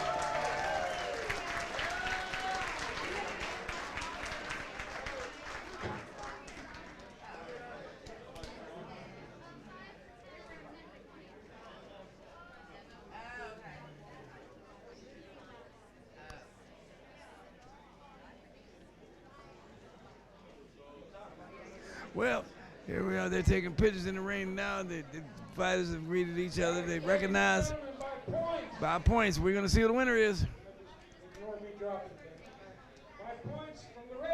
We won. Ron Roxamore. Hey, the Ron Roxamore. I told you. Now we're going to see if they break this tie, because it's 1-1 now. We'll see now how they're going to do it. But I tell you what, he put on a good show tonight. I told you. Sit back, relax. It was 2-1 for Rocky, 2-1 for the Ron. That's a good fight. Ron Moore, I tell you what, the Ron, I gave the Ron the last 2 rounds. The first round, the boy did what he did to try to feel him out, but he didn't get the victory in that first round. Anthony came straight to him and took it to him and made sure he fought hard. He fought the ability to continue winning. But in the minute, when it came out of the second round, you could tell LeRon listened to his coach and went straight to work. He stayed on his offense. He didn't even have no defense to have to worry about because Pizarro didn't even come to him hard. But I tell you what, that third round, it was all LeRon. LeRon turned that thing up so good on that third round. And the last punch of the night through that powerful left hook, that boy's chin still got to be hurting right about now. But I tell you what, Ron did what he had to do to show y'all. Y'all took it from me the first time. I'm going to bring it back and whoop that behind the second time. And that's what he did. And see, that's what you do. You learn and grow and continue to go forward in boxing. You don't stagnate. You don't get separated. You continue to move on. So as he moves on, I got to go. You know, but I just want to let y'all know he put on a good fight. I thought it was too close because of the second round. I'll be coming out. At the end? Give me 1 second. Yeah. I'm standing there doing all for Willie. But he's talking right now. One thing about it, it showed that he wanted this thing on that end. We wanted that thing on this here, that second fight. Now, he going to have to fight us a third time. We're going to let y'all know exactly. We're going to let you know exactly. It don't matter what y'all think. It don't matter how y'all feel. We showed y'all tonight, live in Millvale, who wanted it the best, who wanted it the most. He brought it from the door. And I'm going to tell you one thing, Coach. I was proud to be at the first fight. I was proud to be at the second fight because I wanted to see how LeRon turned this thing around. Because I'm going to tell you something. I ain't one to want to say something bad about the team and whatnot, but that team there is a good team. But that win that team got last time, no. That team was not the one that won the first fight, but they gave it to him. LeRon didn't go home and cry about it. He came back and brought that butt and said, bring that ass back here. I got something for you. Hey, Coach, I know you got to be proud of him tonight because, boy, I seen that boy go to work. And he went to work the first round. He said, okay, well, you going to bring it like that? Well, watch when I show you the second and third round. Second and third round, LeRon came out, man, like a tornado. Coach, what you got to say about that, man? Well, I look at it. I mean, I think it was a close fight. I think LeRon, the first round, he established what we was there to do. Land the jab, and we was looking for that big overhand because he's acceptable for that big overhand. And then we saw him kept dipping down. We knew that 4 was waiting. We knew the 4 was waiting. And he caught him with the 4, and then we caught him with the 3. And I don't think he wanted to press like he did that second round. He wanted to press, but that third round, when we caught him with that 4 and that 3, he kind of backed down just a little bit. You know what I mean? And I mean, we both know getting hit with those shots, it makes you think a little bit when you're in there. I really want to go forward anymore. Definitely. How you feel about that? How you feel about that fight tonight, Jam? Hey, man, I feel good. You know, it was, again, I didn't do it as best as I did the second time, but you know, I just came here to do what I came to do. And you did that. And I did. Hey, I broke the tiebreaker. You know, it was a. He won one, I won one. This time I won both. I mean, we're gonna keep it like that. There you go. That's how we gonna stay. There you go. Well, it was a good fight tonight, champ. Keep your head up, keep it moving. I tell you what, good things to come with you, man, because you focused, you dedicated, and you disciplined, man. And one thing about you, man, you're not arrogant, you're not a showboat. You get out there and you let your hands go when need to and let the people see. So continue doing what you got to do. Now, who you want to give a shout out to? Hey, I want to give a shout out to my sponsor, My Sounds Wireless. I want to give a shout out to God because he does it all for me. You know, he's always in my corner. Give a shout out to Formula A1 Boxing. You know how we do. Give a you shout out to my coach. There you go. My mom, my family. There you go. You know, all of them. All of the support. That's it. My dad, hey, you know, he do it all. Can't leave Dad out now. Can't leave him out. My mom, all of them. That's right. Thank them all. Well, you come from a beautiful family, a beautiful style, and Yes, you sir. got a beautiful coach in your corner, man. Yes, sir. Keep on moving forward, man. I'm gonna be rooting for you, partner. Thank you. Good things ahead of you. All day. Y'all take care. You too. Okay, we're coming back to you live with the fighters and with some more fights tonight with the little one. And we got, okay, please hurry. We got a little boy named Sean Shannon. He's fighting out of Boards Boxing, and he's fighting a boy out of Star Status Boxing. And we're going with Stevie Upsher's gym. And the boy out of the blue corner, Stevie's Upshur, he's fighting hard tonight. Well, there you go, that 1 minute round, that's it. These rounds go quick when they're little and they're not a tournament fighter. They're fighting just to get their status up, you know. And they're learning, they're growing. They're only 80 pounds, semifinal bout. Yeah, he blocked that shot, he running.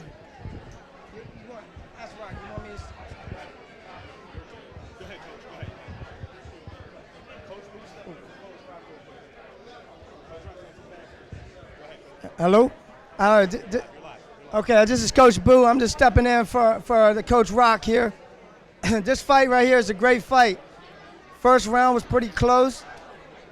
Now we got the kid here in the red corner here. I know the trainer, Steve Upshaw, great trainer, phenomenal pro.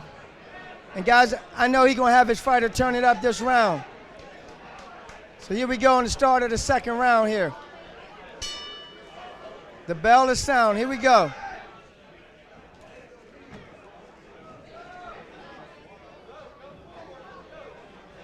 The kid out of the blue corner, he's pressing forward a lot. A lot of feints, a lot of slips. Say the kid's name, Coach. What is this?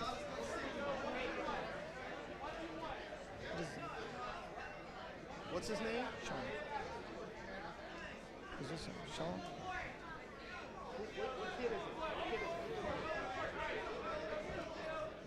Oh, this is a great fight. These kids are swinging for the fences. Here we go. Oh, yeah, they're definitely swinging for the fences. But you like to see young kids fight like this. It's a great fight. Oh, nice overhand right. The kid out of the blue corner, he's throwing a lot of overhands this round. That was a good round.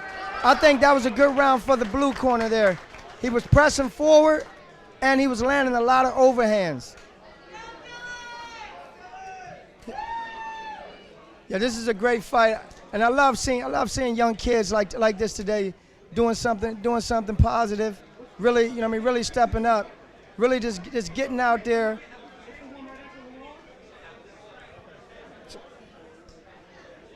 Oh yeah, right here. Sean. Yeah. Sean. And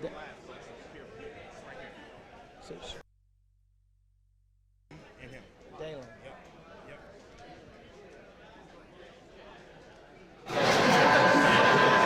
Yeah, Sean out of the blue corner here. He was really coming forward, throwing a lot of punches at that round. A lot of punches, and I think Steve Upshaw's fighter here, Dalen. I think he just need to let his hands go a lot more this round here. And I'm sure Steve instructed him to let his hands go this round. Here we go, the start of the third round. He started out with a feint, but Sean is definitely pushing forward. Although Daly is going back, he's landing a lot of shots going back. It just doesn't look good for the judges when the judges see you going backwards. Oh, good, nice check hook from Daly there. The kid out of the blue, Sean, the kid out of the blue corner, he's still pressing forward. No matter what's going on, he's still pressing the fight. And that's what you want to see out of your guy, pressing the fight. Oh wow! Oh, nice overhand right there. Nice overhand right by Sean. Oh, here we go. They only got a couple seconds left. Okay, Sean, oh, nice overhand. Oh, he's still pressing. Sean is pressing that fight. Sean really pressed the fight that round there. Tough fight. Super tough fight there, the judge. By two great competitors there. Those kids, they really stepped up. I'm telling you, the way I see this fight here, I literally think the kid out of the blue corner pulled this one off. He was the aggressor. He landed a lot of the bigger shots that round, and I mean, it's kind of fickle with the judges sometimes, because sometimes the judges see a little different than what we see. But I mean, the kid coming out of the Sean coming out of the blue corner there, he really pressed. He pressed forward. He landed big shots. And Steve's kid here by the name of Dalen, he was there in the fight. It's just going backwards. It's kind of hard to judge it when you're going backwards.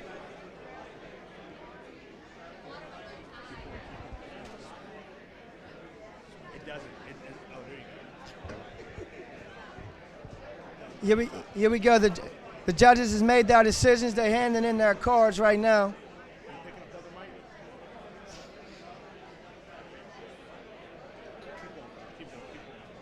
Here we go. The announcer is about to announce who's winning this fight.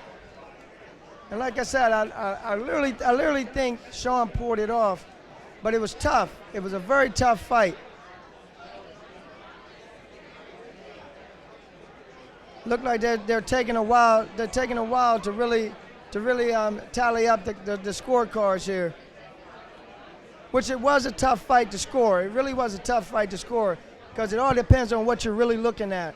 Are you looking at the aggressor coming forward and throwing a lot of punches? Yeah. Or are you actually looking at the guy he's backing up, Very but he's throwing a lot of good punches as he's backing up? Agreed. Yep, I think it was just the way that I was calling it, the way that the judges actually saw the fight.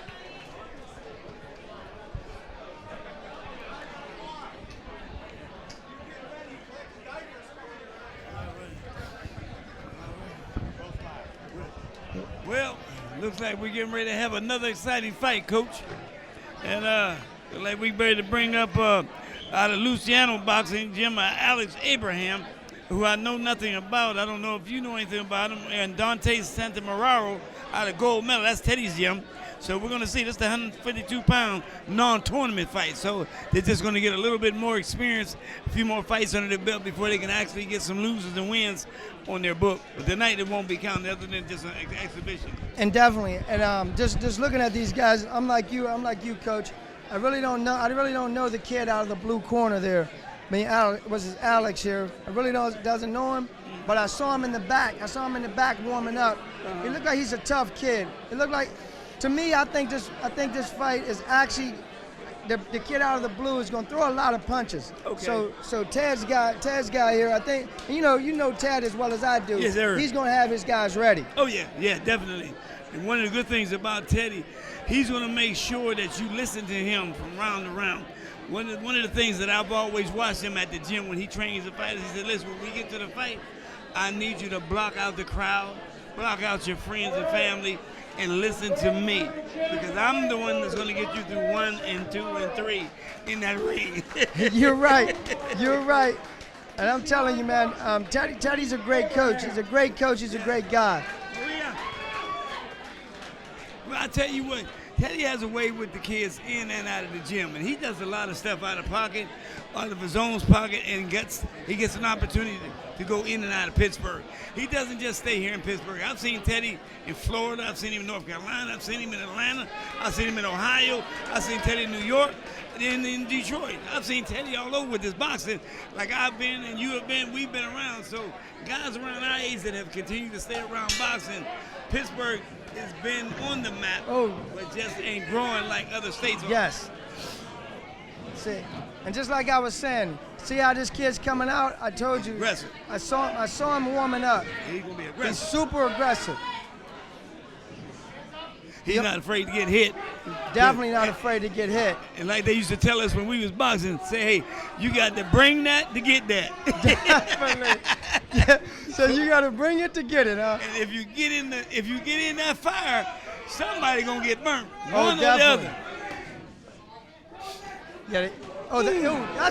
Yes. He's really pressing his fight. Pressing him now.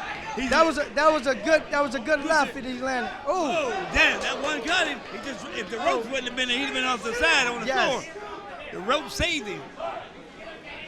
Yeah, this kid is definitely coming forward. He came to fight. He's shooting a lot of power shots. Let's just hope he don't shoot all the bullets out the gun. This first round. Yeah, he right now he's hurt, but he done took too many punches because one of the things he's done is let his hands go so much to where he's overexerted himself to where he's tired. Yes. He hasn't done enough shoulder work to keep them hands up enough to let them go and then block. And you're definitely right about that. He's pressing it. It's just now he's starting to get a little more fatigue throwing all those punches. And you know as well as I know, throwing punches and miss. When you miss, it makes you even tighter than what you were. It's crazy how that actually happens. When you miss a shot, it takes more energy out of you to miss the shot than to land it. Exactly. And then you got to come back and try to. Oh, that was a big shot he landed.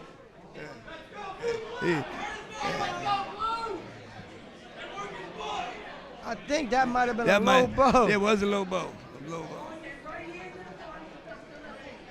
Definitely a low blow. Yeah, he did. He took. I don't know if he told him to go to neutral corner. Go to the neutral corner. He's giving him. He's got up to 3 minutes to get himself together. Definitely. And then another 1 to 2 minutes if he can continue. After that, they'll make a decision whether or not he can continue, and the referee can stop it, or the doctor can stop it, or his corner might even stop it. Yeah, I mean, he's ready. For that low blow there. That was all the time I need. You take all the time you need. You couldn't hit me in the jewels and then expect me to bounce right back up there and say, "Come on, we're gonna continue to do this." No, you got to get the jewels a rest for a minute. I can't stand that much pressure like that, Coach. No. I'm going to tell you what, in my eyesight, I'm going to have to possibly give that to the blue corner 9-8. Yes, I definitely agree with that. And like I said, he started that round out super strong. Yes, he did. It's just you could tell he was getting fatigued as the round went on. Yes. And the thing now, coming into this second round, now what we got to look at is, did he punch himself out that first round? That's what I was looking at. Did he empty the tank? Because when he got caught that one time on the other side of the ring, after he didn't let them hands go, he got clocked real good. It's like, ooh, he might have shot his wad to the point where now I ain't got enough gas in the tank to keep him hands up. And the thing, like I said, that hurts. Here we go, starting off this second round. We're going to see what the tank is like. Yeah, because if the tank is on a quarter, we're going to see if he got enough to make it through the rest of the fight. See, there you go. When you start doing stuff like that, throwing wild punches 3 feet away from your fighter, it's like, oh, that's a good overhand. Oh, another one. Perfect. Yeah. He's catching it. I think Teddy had the guy. He said just boxing. Top. You can hear Teddy screaming. No more of the brawling, just boxing. Oh, that was a good shot. Yeah. Nice inside right hand. Oh, the kid's out of the blues corner. He's tough. He's definitely tough, and he's still coming. Yeah. Oh, that was a good shot. Okay, you can hear Teddy screaming jab to his fighter here. And that's the key. And you know as well as I know, Coach. Yeah. You wanna actually box the fighter and fight the boxer. Yeah, exactly. You couldn't have been no better. Oh, good overhand right. And see, that's what's happening because he's dropping as a southpaw and he's dropping them hands down there. That right, his left hand. Oh is his yeah, problem. fatigue is definitely setting in, Coach. He cannot get out of the way of the punch. No, he's still. I believe he's still hurt from that last series of combination. He's leaning on him. He's leaning on him. It's like you can see the posture has changed a lot. A whole Look, lot.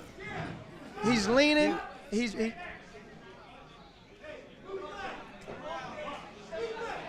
He's tired.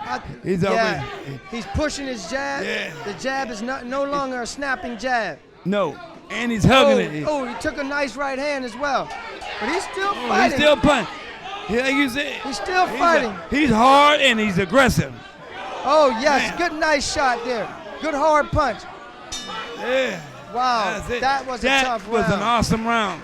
But you know what? I think he just evened it up. Blue corner the first round, red corner this round. And I agree with you 100% on that because you know what? It showed how he had the ability to come back after being hurt. Definitely. And that's what it takes on a fight. You got to have a heart. You can't teach heart. Once you hurt me, if I don't have heart, I'm going to give up in that fight. Definitely, but right if there. I got the heart to continue to go on, I'm going to try to fix what I need to fix. And like you said, and just being in there, having that heart, when you have that heart, sometimes you can take those minor adjustments to turn everything around. Exactly. But you got to have that heart and the courage to continue and to keep pushing on.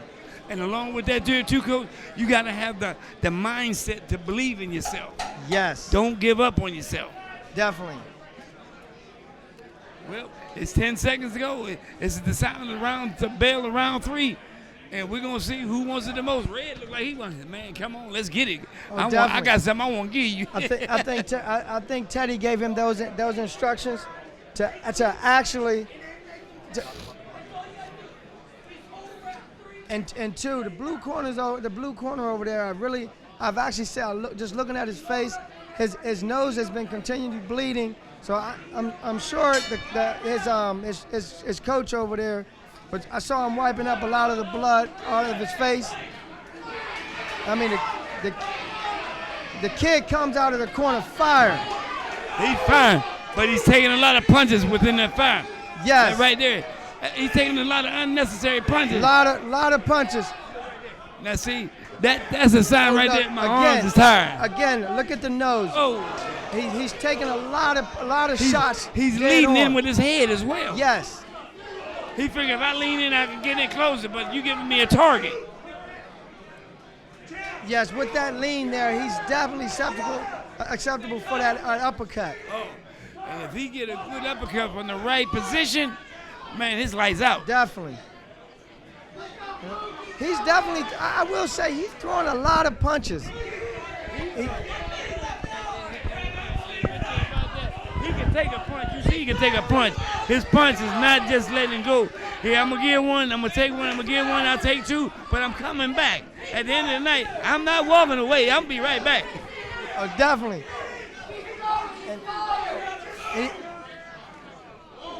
Now, right there. This is one of those blood and guts fight here. This is the one that's like, man, I'm going to throw to the last minute of the round. Yes.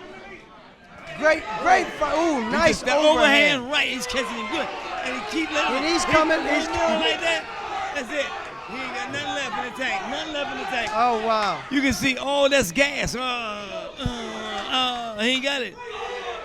He's trying to hold on to the best he can, but he ain't got enough to hold his hands up. I'm telling you, I mean, this is a good fight. This is a good pressure fight. Look, you see how he turned his back? That shows a sign of fatigue right there. Very much so. And see, I have to say this too, as well as you know, like I know, the ref should have noticed that and cautioned him about that turning. That's when a ref is on top of his job. And this is why I keep saying, a lot of things need to be changed here in Pittsburgh pertaining to the judging, the reffing, as well as the knowledge that you're supposed to possess to be an official. Yes, you're right about that. And if anyone know, I know you know, you was an official for quite a few years here. Yes, sir. Now, in this particular fight here, I'm going to have to do it say it like this. You seen, for the mere fact, blue corner ain't had no problem starting this off. Blue corner had no problem giving up them punches. Blue corner ain't had no problem taking some punches. But blue corner showed that he's not in shape to do a 3-round, 3-minute fight. You're definitely right. And the thing I'll say about this with this fight right here, this was like the amateur fight of Arturo Gotti and Mickey Ward. Ooh, a blood and guts fight. Blood and guts. You ain't never lied.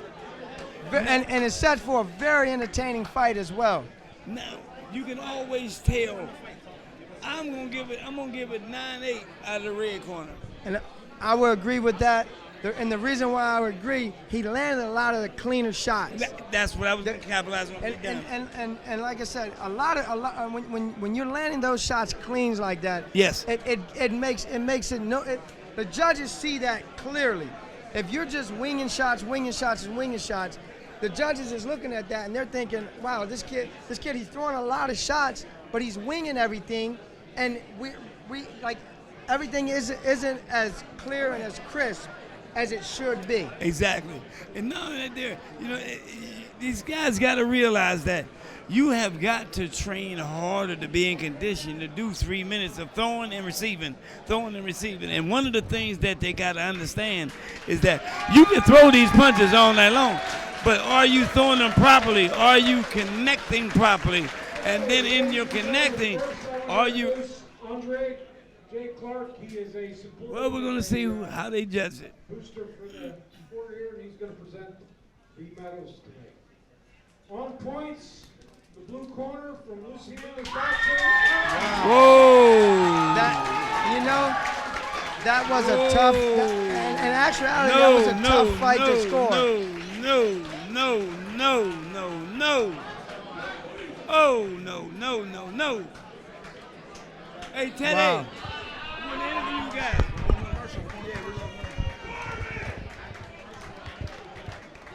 We're getting ready to go to commercial, but you guys, I want to interview you guys, man. Okay. This is the second time this has been. You know what? They didn't know we won. I wasn't happy with. Y'all turned the whole thing around, man. Hey, you got robbed. Teddy, man.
Okay, so we live here. We live here with. You want to state your name here? Dante Santamara. Dante Santamara, and I know this guy here. Ted Mercanja. Definitely. So guys, in this fight, in that fight there, Coach, I want to ask the coach first. In this fight, what did you see out of that blue corner that you was exposing in that fight? You know, I mean, the kid was throwing a ton of punches. I mean, he was wide open for a lot of stuff. I mean, Dante could have made the fight a lot easier if it had just stuck to the jab and boxed a little better. You know what I mean? Definitely. I mean, it is what it is. And Dante, you was in that battle. So Yeah. tell me, Dante, what is it that you was looking and seeing that he was doing that you was exposing? I was looking to keep away, try to, as he would come into me, throw my check hook. You know, he fought hard, threw a lot of punches, mixed it up, confused me a bit. Was really in shape. Wasn't expecting that. Definitely, that was a great fight. And me and coaches over here, we was just commenting, and we said that was like the amateur version of Mickey Ward and Argerio Gotti. That was a blood and guts fight in there. But again, I could see that you landed a lot of cleaner shots. The kid threw a lot of shots, but you could tell his shots were just winging shots. Yeah, and I mean, Dante had him hurt probably 4 or 5 times throughout the fight. You know, had him hurt pretty bad a couple of times, and you know, like I said, Dante, if it had fought a smarter fight, it would have been a lot easier. You know. Definitely, I agree with that. Now, one of the things that I had saw and Coach and I both had agreed on is that we already knew Dante won the fight. When they said blue corner, we looked and said, "Oh no." That's what we needed to have coaches go, or the officials go back to clinics to learn how to judge and learn how to know what punch actually scored. Because you can throw windmills all day, but if you slap, is that a point? You know, and so you can hear the sound, pow. But if you hit that person with the glove the way you're supposed to score the point, it's a certain sound that's definitely gonna say that's a point. But anytime you hit it, and you hear that one sound, we all know, we've been in the fight game long enough to know that's not a point. So pay attention, judges. Pay attention to where the punch is going and what part of the glove you get hit with. You put on an excellent performance, and one thing I can say, you can't teach hard. You got a ton of heart, Dante. That boy came out aggressive from the door. But I tell you what, you backed him up and you caused him to fight your fight. At a point where he was throwing, but he was throwing a mile away because he didn't want to stay in the fire. He wanted to come. He wanted to come. But hey, listen, again, guys, I'm glad they turned it around. Congratulations. Good things for you to come, Coach. Great job. Keep up the good work. Awesome, guys. It's a pleasure. Good job, Sharon.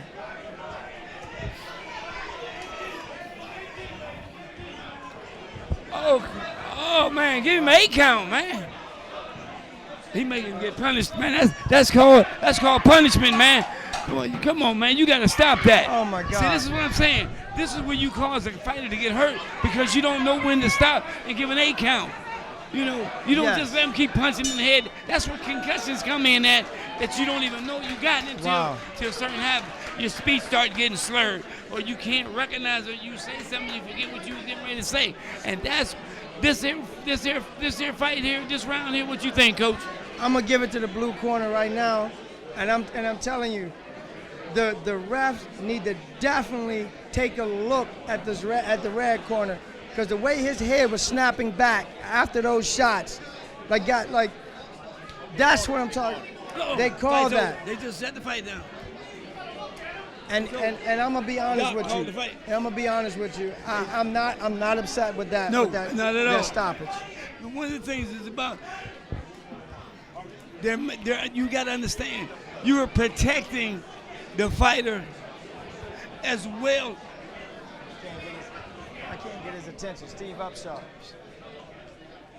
Hey, Steve.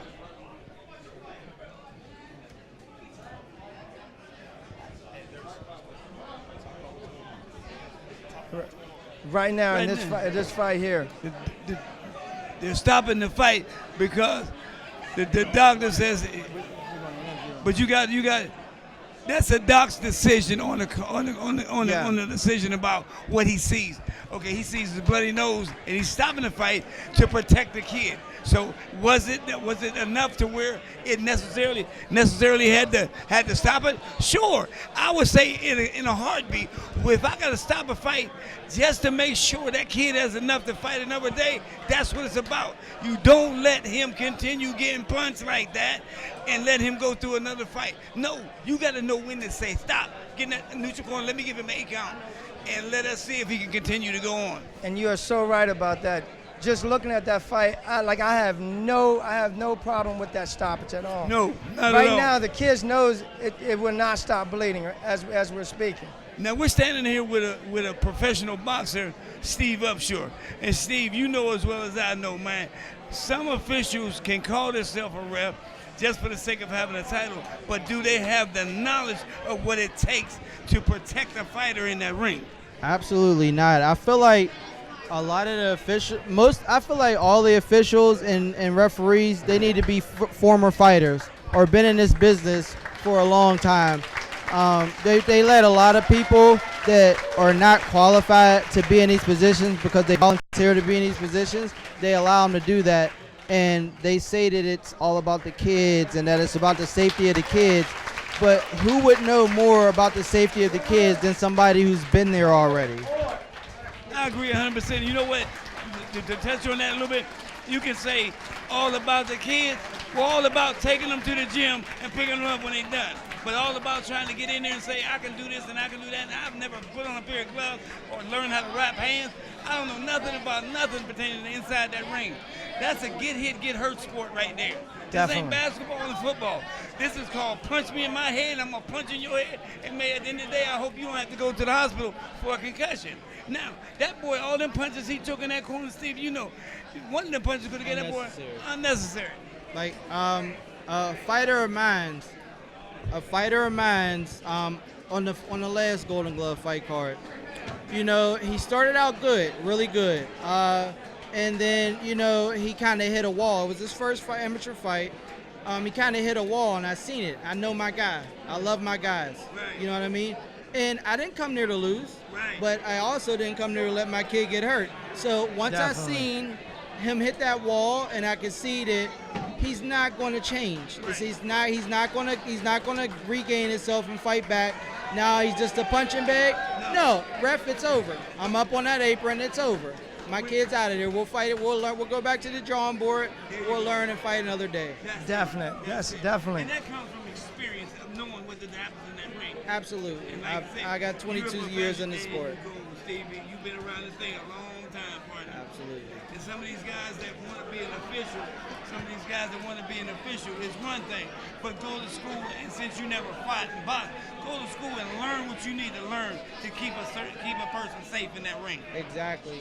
It's all about the safety at the end of the day. Don't get me wrong. I applaud them for, you know, stepping up and volunteering. Right. But you need to also step up and admit what you don't know. That's right. Don't go with an ego thinking that you know, and you know that you really never learned it. Right. So how could you really think that you're keeping that kid safe if you have no idea what that even entails? That's true.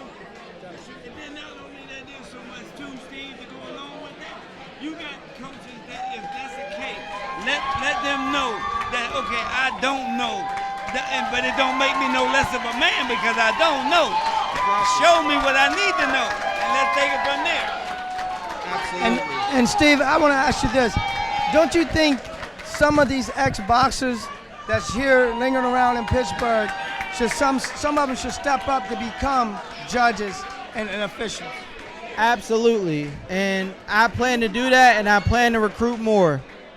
There you go. That's what I'm talking about. And another thing I want to say here, and I know this is off the record, I'm actually co-training with Steve as well. We have a pro fighter by the name of Luella, and we have a fight next week. And what's the name of the venue we're fighting at? The Priory Hotel on the north side of Pittsburgh. And it's a pleasure to sit here and be a co-trainer with this guy here. And our fighter has been saying we haven't been in the gym together, but we're on the same page. And Steve, again, I just want to say it's a pleasure working with you. Definitely. Thank you so much for your time, Steve. Good thing. Thanks, Steve.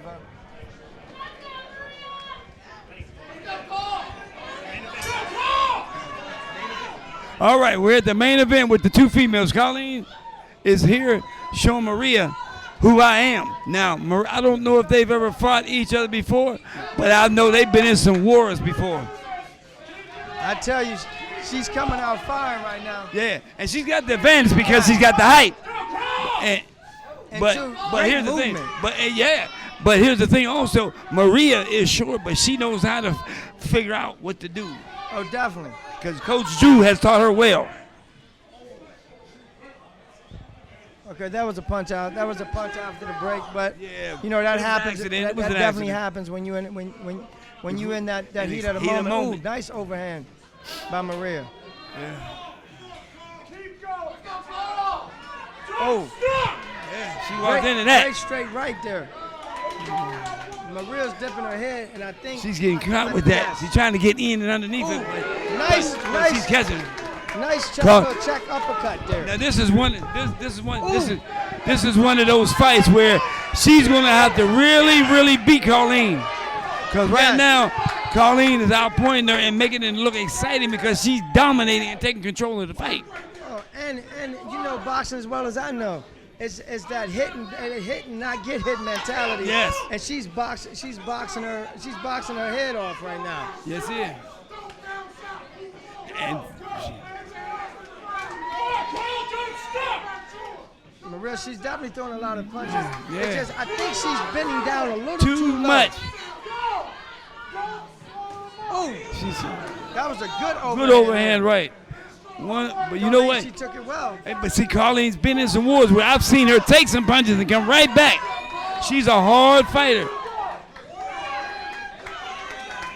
Oh, another overhand. She threw that overhand. I think she threw that overhand from downtown Pittsburgh. Yes, sir. All right, Colleen, she needs to keep moving. Oh, now she go Yeah, get back on that horse again. Oh. She caught her good with that overhand right. Oh. Perfect shot.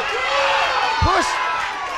Whoa. Wow, Colleen is definitely landing some big shots. Yes, she did. I thought she had her knocked out for a minute on her feet. Super exciting fight here. Yes, it is. And that's why they call it the main event. Yes.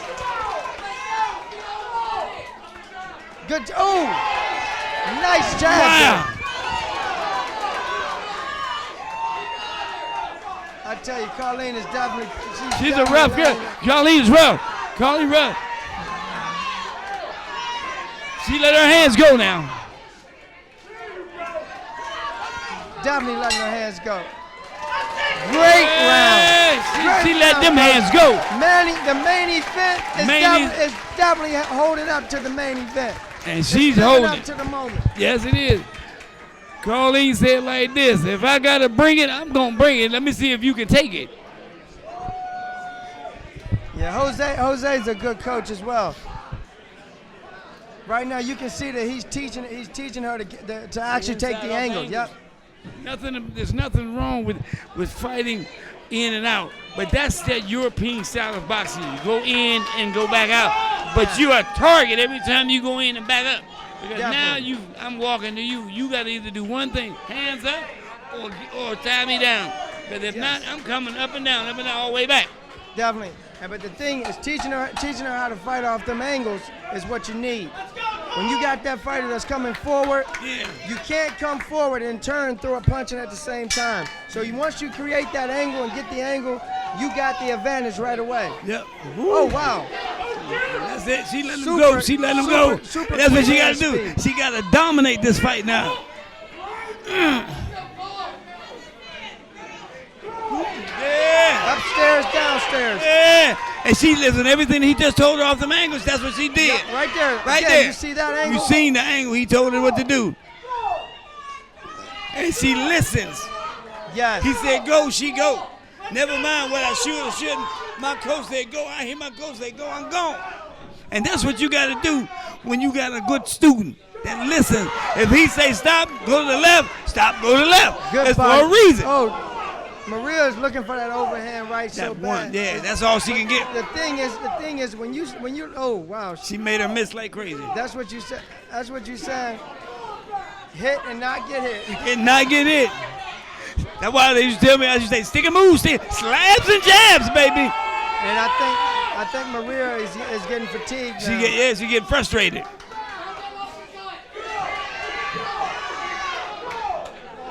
This is where Colleen is whooping that ass. Oh, Colleen putting that punish in. She doing some stuff, boy. I tell you, I ain't never thought I'd go see tonight, but I knew it was gonna be an exciting fight. But Coach, you're right. She's definitely putting the pressure from the on. door, she coming. That's what you call stepping on the gas. No, man, that's called put gravy on the rice. She tagging him. She making her work for that. Yes. So you coming to get some? I'm gonna make you work. Maria was trying to hold her in that position to keep doing that overhand. Yep. Ooh. Wow. Tell you what, Colleen, these two rounds, she made her miss with that left hook, boy. You know what? Nice body shot. Fighting off that angle and keep it moving. Fight off that angle. Ooh, right there. Wow, this is definitely the bout to see here. Yes, sir. This is the one to keep it moving. Oh, yeah. Wow. Yeah. She let him go. She's letting him go. She said, I want this. This is my last fight. You know this is her last fight. She says, you're not fighting no more after this. Oh, wow. So she's doing what she got to do to show you I'm going out with a bang. I tell you what, if it is her last fight, she's definitely leaving it all in this ring right now. Yeah. And this great ring generalship. Great ring generalship. And you hear that crowd, boy. Yes. Okay, it's almost, you almost there.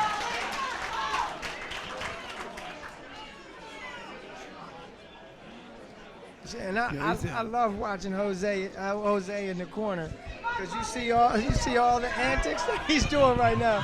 That is great animation. That's true. That's true. But that tells you he's all in this fight. You know what I mean? He's all over it right now. Look, and Carlene, look at, she still has the bounce in her legs. This is the third round and she's ready. She ain't got no sweat. You ain't wiped no sweat, nothing. I'm cool. Let's get it.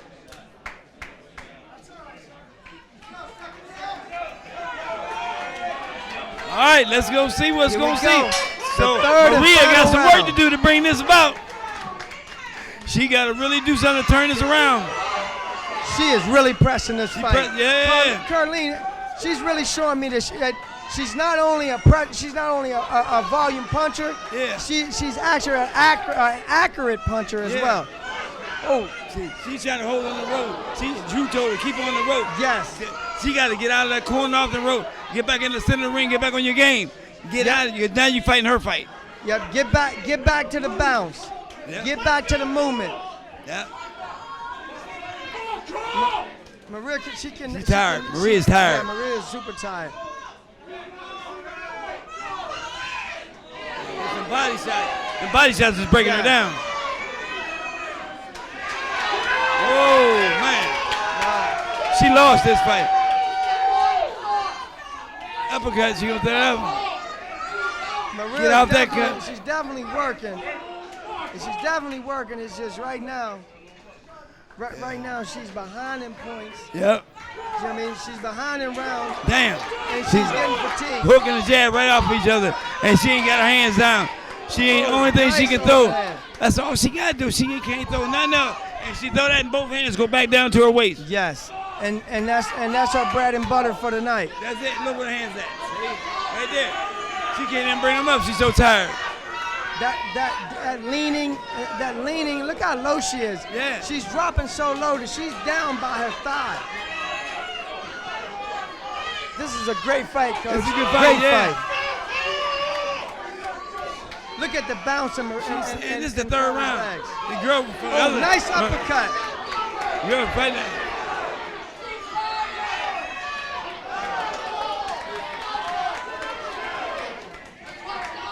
This is what you call putting pressure on right now. She is. Listen, look at that. That's pressure right there that Carlene is putting on it. The only thing I don't like, Carlene let her turn her on the rope. She too big for to be able to turn me on the rope. Oh, that you go back to the turn. Yeah. And she got her where she wanted like that. See, she got her where she wanted. That's her fight game right there. Inside the stadium. Yes. Get that distance. There you go. There you go. Get that distance. Yeah. Yeah. She's definitely tired. Yeah, she's tired. Whoa.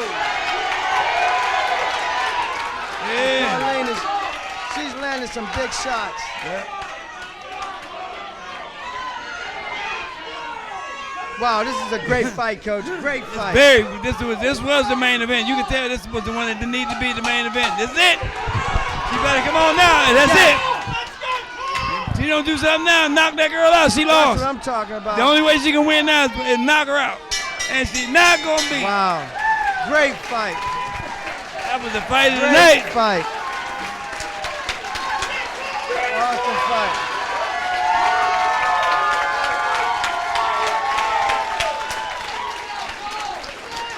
You know what, Coach? Looking at that fight, he has to be a proud trainer. Yeah. She put it all out there tonight. She left it all in this ring. Yep. She said, okay, I did what I had to do.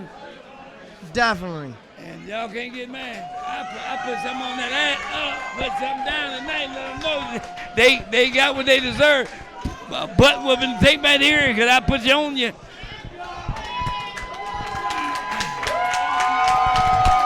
Wow, great fight, great fight. Hey, we're going to do an interview with her. We're going to do an interview with Jose after. Hey, Jose. Jose.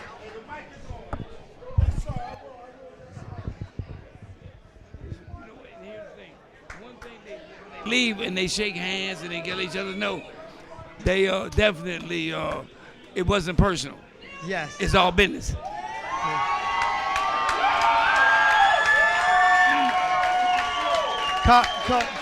And the thing. And now look, I got this here fight scored 3 for the red one. 3 for the red. 3 for the red. Definitely. That's a landslide.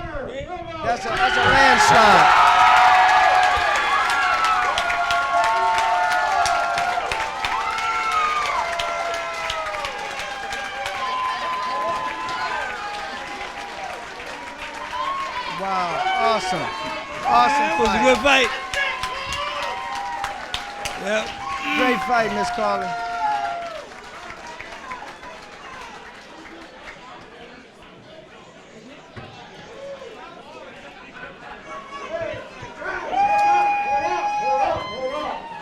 Hold up. We have in the house a 1973 silver belt champion from Shaler. Whoa! Silver glove champs in 1973. Okay. I fought in 73. Well, I was born in 74. I wasn't doing no fighting at that time. I was fighting pro at that time. Man, as I say, I go back, man. It's like, man, where did the years go? Yeah, you know. Man, my last pro fight was in 1980. Wow. How old was you in 1980? 1980, I was 6 years old. Okay, we about to wrap this up, and I'm gonna tell you, all y'all that came out tonight to see this fight, Coach, I'm gonna say it like this here, go home safe, but I'm glad y'all enjoyed yourself with a nice fight tonight. Definitely. Roxamore Sports Network is out. Roxamore Sports Network. Roxamore Sports Network is gone. Are we doing the interview?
Gotta go get hold of him, man. I gotta go get this. We are number 154-188.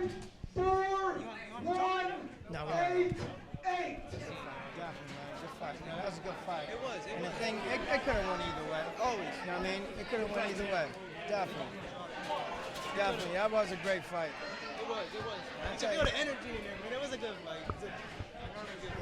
Any winners? He's oh, is he busy? Yeah, no. I'll say what's up to him.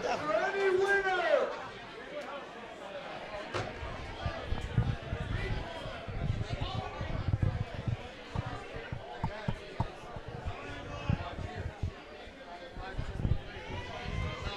We have a number. All right, so, hey, man, you guys be safe going, man. I will. Hey, we got to put something together, bro. Yeah, that's right. We got to do something, man. We got to do something. Everybody for the winner. And the thing, I can't wait for the summertime because I told we gonna all try to try. Definitely, man. All right, I'll catch you, bro. 5, 4, 1, 8, 8. That's me. Come on now, sir. I think that's the ticket that I dropped. That's the ticket you dropped.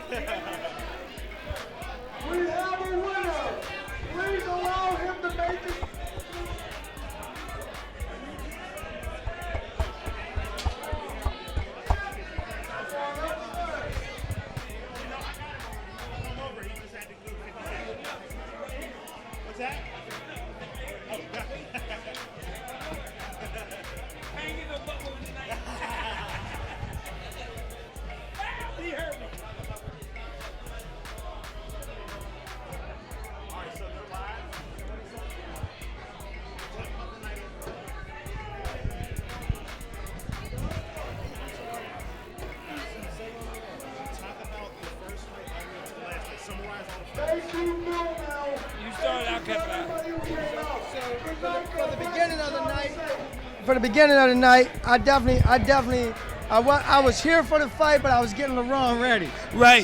So I can give you a little update for the first fights until after LaRon's fight.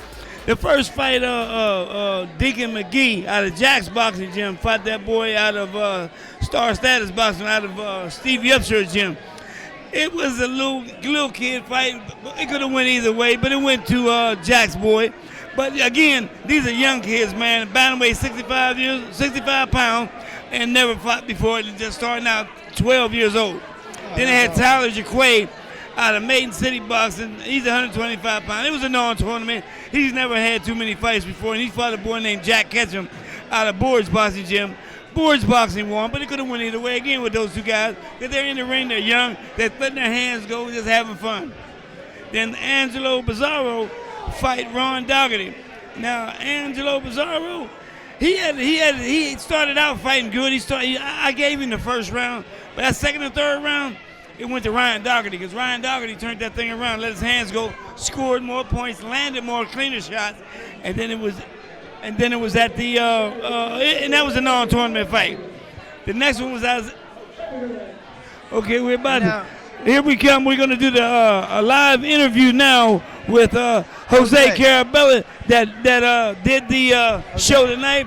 You guys have put on a good show out here in Millvale, and this show that was done out of Millvale, it was the first. Step up. Okay, yeah, it was. Okay, Jose, great shape of boxing. You gotta feel proud of these guys tonight. Colleen, your dad came over the night before it started and told me, he said you were here, and he was looking for me, but he said Colleen is gonna be fighting her last fight. No, exciting as she has been in this boxing world, you have created and demonstrated a lot of discipline from a lady boxer to show that you've had not only that, but you had discipline, you've grown, you've learned, but now you are a role model and an example of what you can do if you put your mind to it and have a coach that believes in you. So what's in it for you from after this? I've definitely switched over my lifestyle. It's everything you do in here and in the gym, but also outside of the gym as well. You very disciplined lifestyle. I have the right teacher, and it's everything. And this is better for me. What I learned in the gym with Jose is better than any college education, anything. I learned self-discipline, self-confidence. I learned the right way to box, and I look to turn professional hopefully by the end of this year. That's what I was hoping I was going to hear next. I didn't want to say nothing. Yeah. Now I want to talk to this young man right here. I saw him sitting back looking at the fight. He was super energetic as this fight was going on. So Champ, tell me what you think about that fight. Hey man, I just want to say she did a great job. She's a great fighter. Both trained by the greatest trainer in Pittsburgh, in America, in the city, everywhere. There you go. So yeah, I mean, it's adrenaline pumping in my body. I had more adrenaline for her fight than I did my fight. I'm not gonna lie. But yeah, best trainer, best two fighters. That's all I gotta say. So Jose, I saw you in that ring. You were super animated, buddy. Listen, I need you to tell me, what do you think about this lady, Carleen, the way she performed tonight? I'm honestly very pleased. We look for bigger things in the future. We came so far.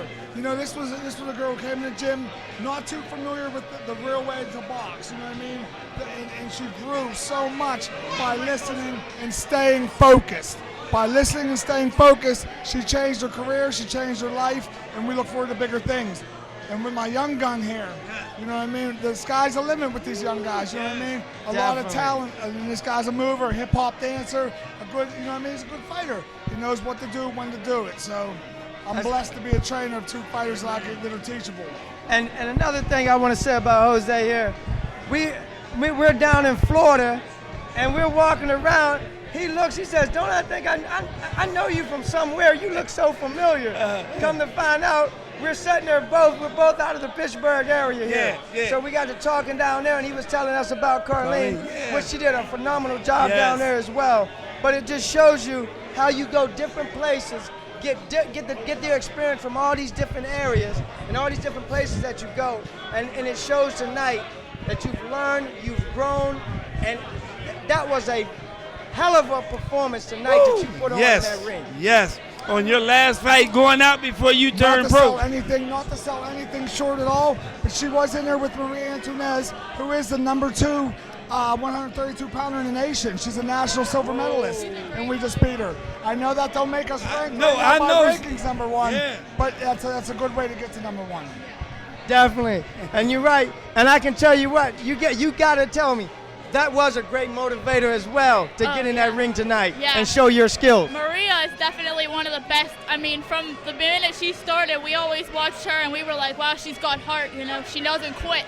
And sometimes that's the scariest person, you know, somebody that just doesn't quit. So to go up somebody like that, like, I want to fight the best. No matter what the outcome, I just want to learn from it. And Ryan as well, like, watching him fight is such an inspiration as well, because his style, his movement, he helps me, I think, more than he realizes it too. So that's awesome. And you know what, inside of a gym, and you know this as well as I and Coach, is that when you have someone that's in the gym that works hard, and you see that don't come there to play games or just to show off, but is serious about his craft, then you want to rub elbows with, because I'm serious. I want to get where I want to go, and you want to get where you want to go, but we want to get there together and grow together. So as we grow together, we learn. But it comes from the role model, the example that you set, Jose, because what people don't know, other than coaches or people that go to the gym, we don't stop just in the gym. Our job is inside and out of the gym. You have done a remarkable job with this young man, teaching him how to become a real man. But you've also taught this young lady how to be a lady and what not to accept from us men in the street. So she's learning. You can see it in you. I'm happy for you. That was an awesome performance. And look, Jose, you put on a great show here tonight, man. Great show. Yes. This is a great thing you guys are doing for the sport of boxing, for the communities. Yes. You want to be involved, but can't get out here. This is the future, Yes. and you guys are holding it. And congratulations to that, to your whole crew for this. Seriously, and we're very excited for you guys coming out here. Thanks. For more, man. Thank you, Jose, and we really appreciate this, man. Definitely. You take care, and congratulations Take care, once again, Colleen. You take care. Congratulations, brother. You take care. Be looking to see you guys soon. Congratulations on your success as well. All right. Thank you. Definitely. Well, here you have it. Roxamore Live, Roxamore Sports Network. Another interesting night out here at Boxing at Millvale, put on the show by Ray Schaefer's Boxing Gym. We want to say thank you to everybody that participated, all those sponsors, all those gyms that participated and came out. We just say be safe going home and follow us on the internet to be able to find out where the next fight is at. Thank you, guys.